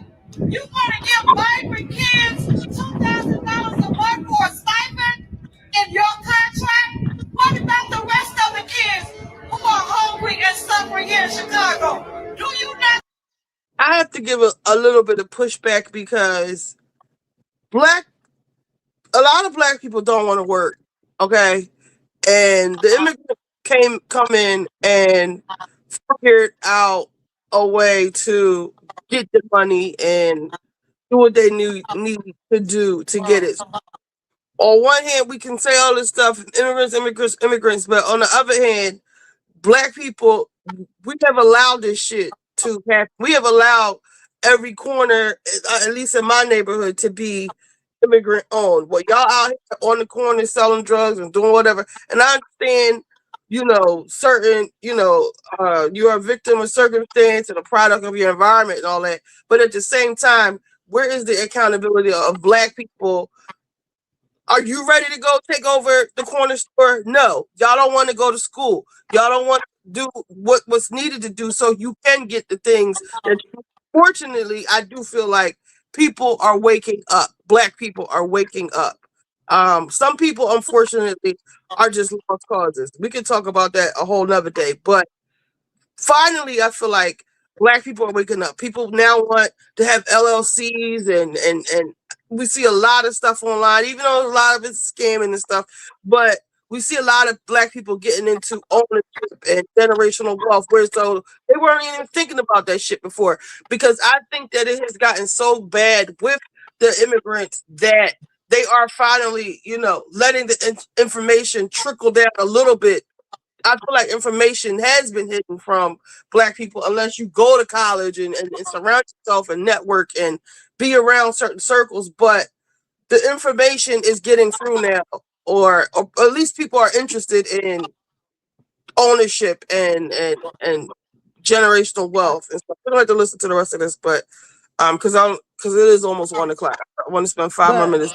Yeah, I gotta go too. But Richie, I just always want to just put out there, this is why I think history is so important. We have to ask ourselves, how did we get like this? Because we were not always like this. And a lot of it was social engineering. Now, there's always people that can't get right, of every color and every race and every culture. Though they always gonna exist. I'm not talking about them people. Them people gonna have to stay in the trailer park or somewhere. I don't know. Damn possum. Sorry, y'all. But what I'm saying is this. I can just remember just a little bit, I was very young, of where I live in LA was a middle class Black community where Black people owned the businesses, the schools was popping, most of the teachers at the schools was Black, all of that. At some point, we can say that, yes, I don't think Black people just allowed this to happen. I think that we were conditioned to allow it to happen. For example, I was just talking to my friend about this. I think that we were led to believe that we would make more money in corporate America than owning our own business or land. And I don't think that's true. I actually think we would have made more money had we owned the corner store instead of us going to go work at these corporations that are now laying us all off. I think that we would have made more money had we kept our family's land and farmed it instead of going in here working for these government offices that are also laying people off. Now we ain't got no land, we ain't got no family business to come back to or any of that stuff. I think we would be better off had we kept our homes in the hood and just fixed up the hood, because a lot of the good areas here in LA, the community made those areas good. The culture of the people that lived there built bigger houses. They tore the houses down that were already there, and they built bigger ones. Time out. Even here, there was an article somewhere, and somewhere they said this area, Point Breeze, was a really good real estate development heaven or whatever they said. And all these developers came into this neighborhood, and niggas could not wait to sell their houses. They was lined up to sell their houses. This is prime fucking real estate where I live. Even when it was the ghetto, we are in between with the stadiums down there. We got all our stadiums in one area.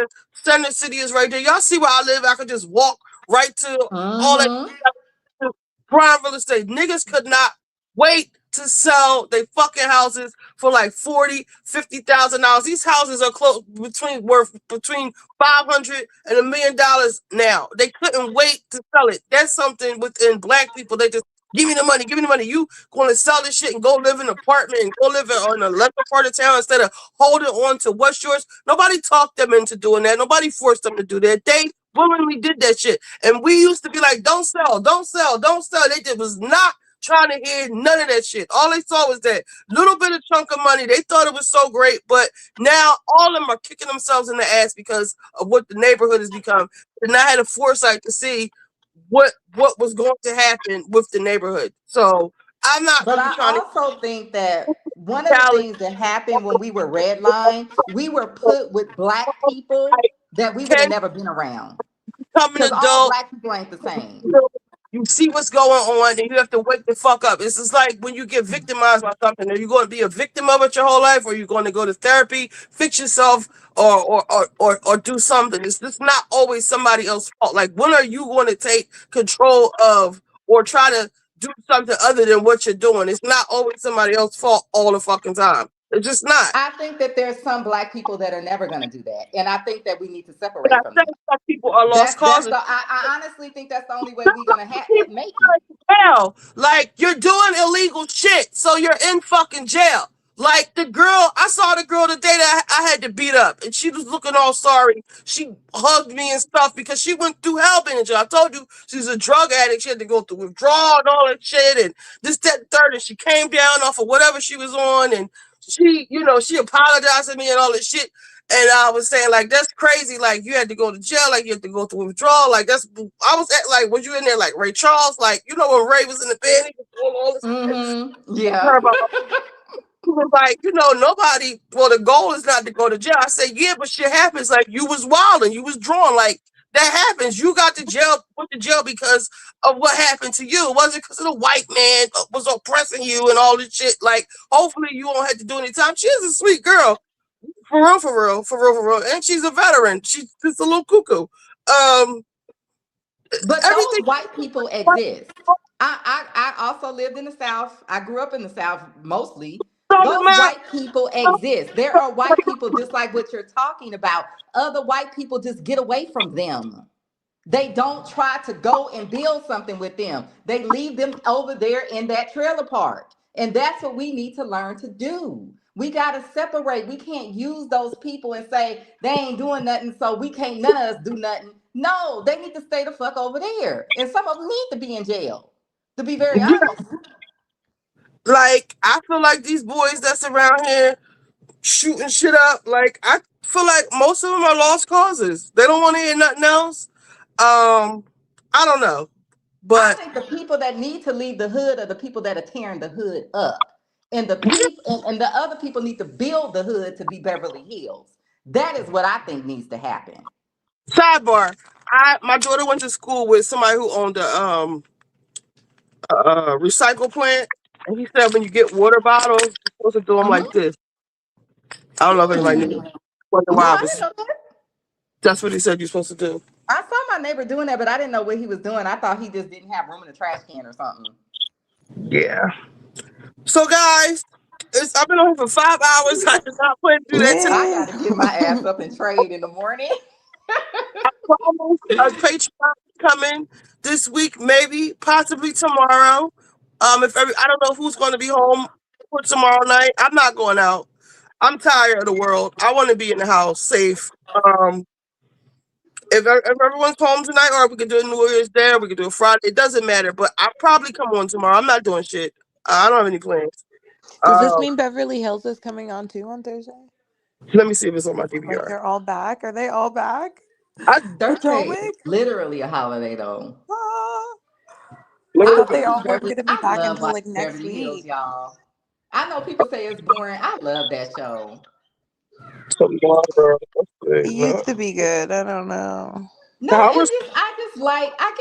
just like seeing these rich ladies in Los Angeles and the quirky personalities and stuff. And ain't none of them got a man, but one of them, and he's iffy. You know?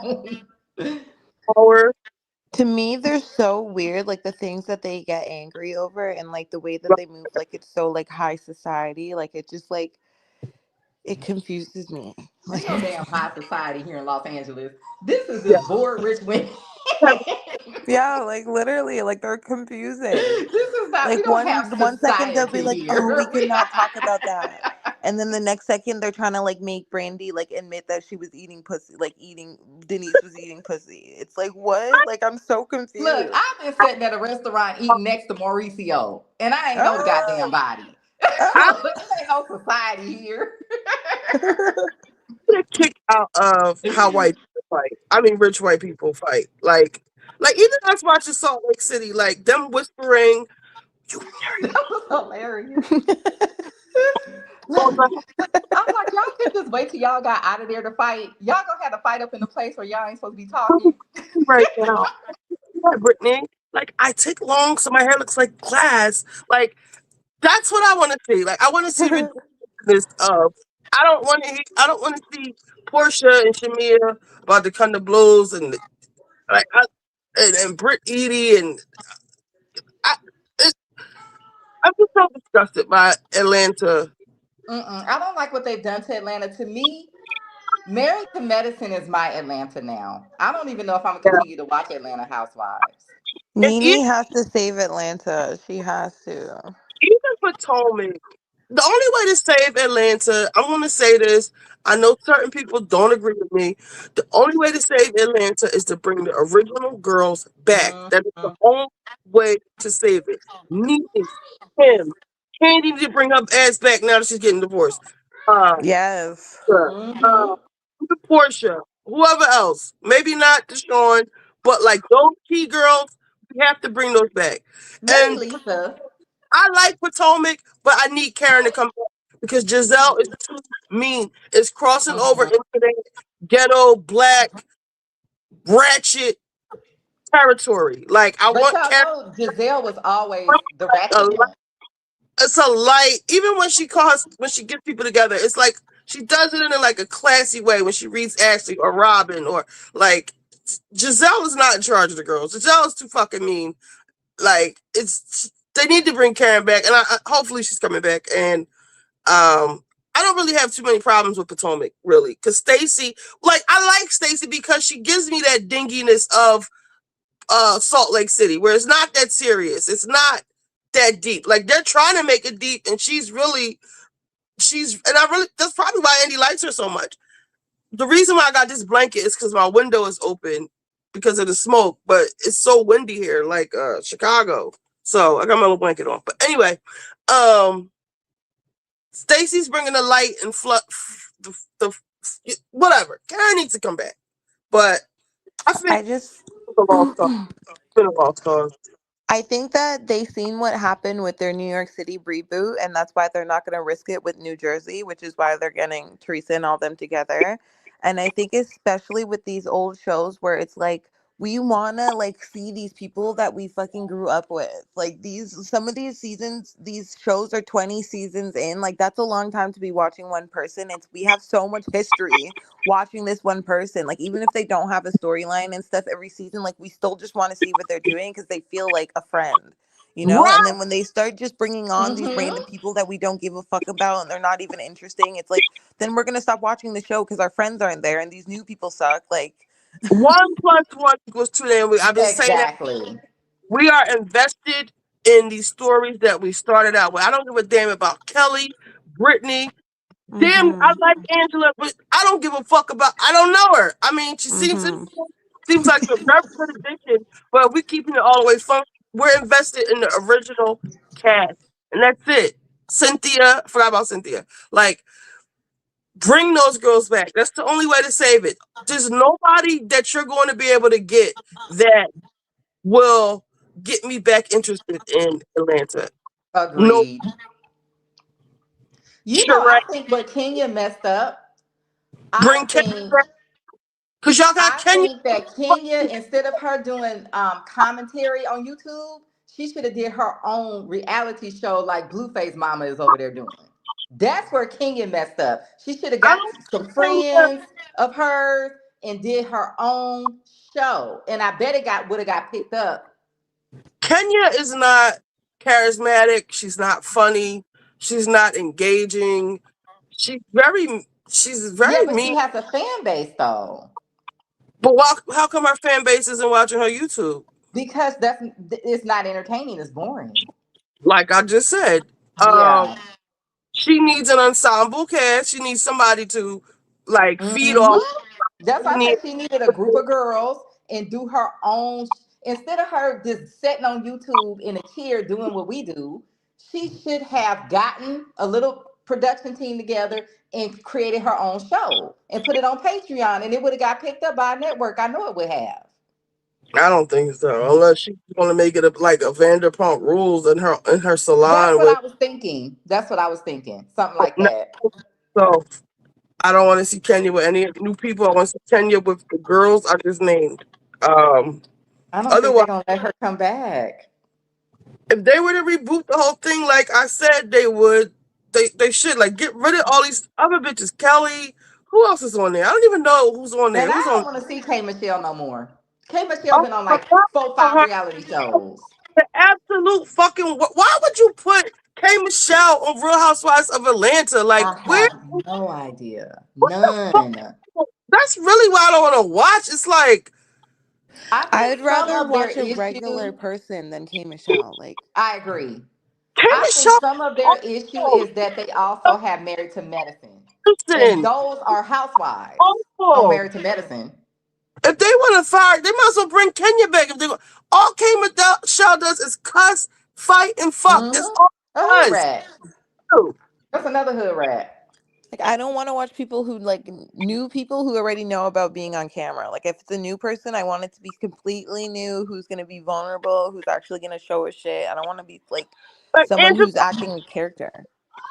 All right, guys, we can continue this tomorrow. I will be on here for New Year's Eve.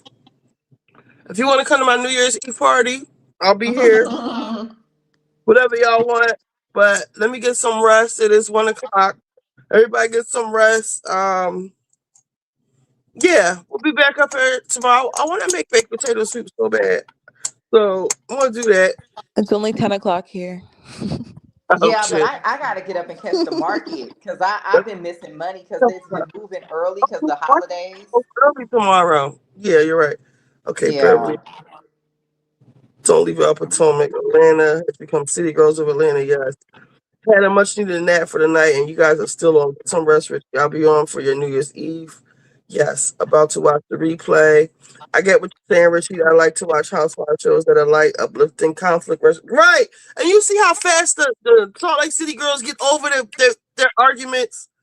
That show You're is right. so good. Please don't bring Jen back. Please don't bring Jen back. Absolutely. You know, Kenya should have did a small production about growing hair. I think Kenya would have did good with her own kind of like Lisa Vanderpump, but with a hair Yeah, salon. that's what I'm thinking. Yeah. Like, and then they can show the hairstyles and the techniques her too. whip, because that's Kenya's thing, like cracking the whip and talking to people crazy. So I would like to see her boss a bunch of 20-somethings-year-old. That'd have been good. Let's see. Kenya was scheduled to return this coming season until Britt sued. Well, hopefully they'll work it out. Hopefully this season will flop and they'll do some reorganizing. But we'll talk about the state of Atlanta tomorrow. I'm trying to get off. I know, sorry. No, that's all. Go ahead, Naomi. I was gonna say, I feel like Bravo is like one of the only spaces where older women will thrive in like TV entertainment.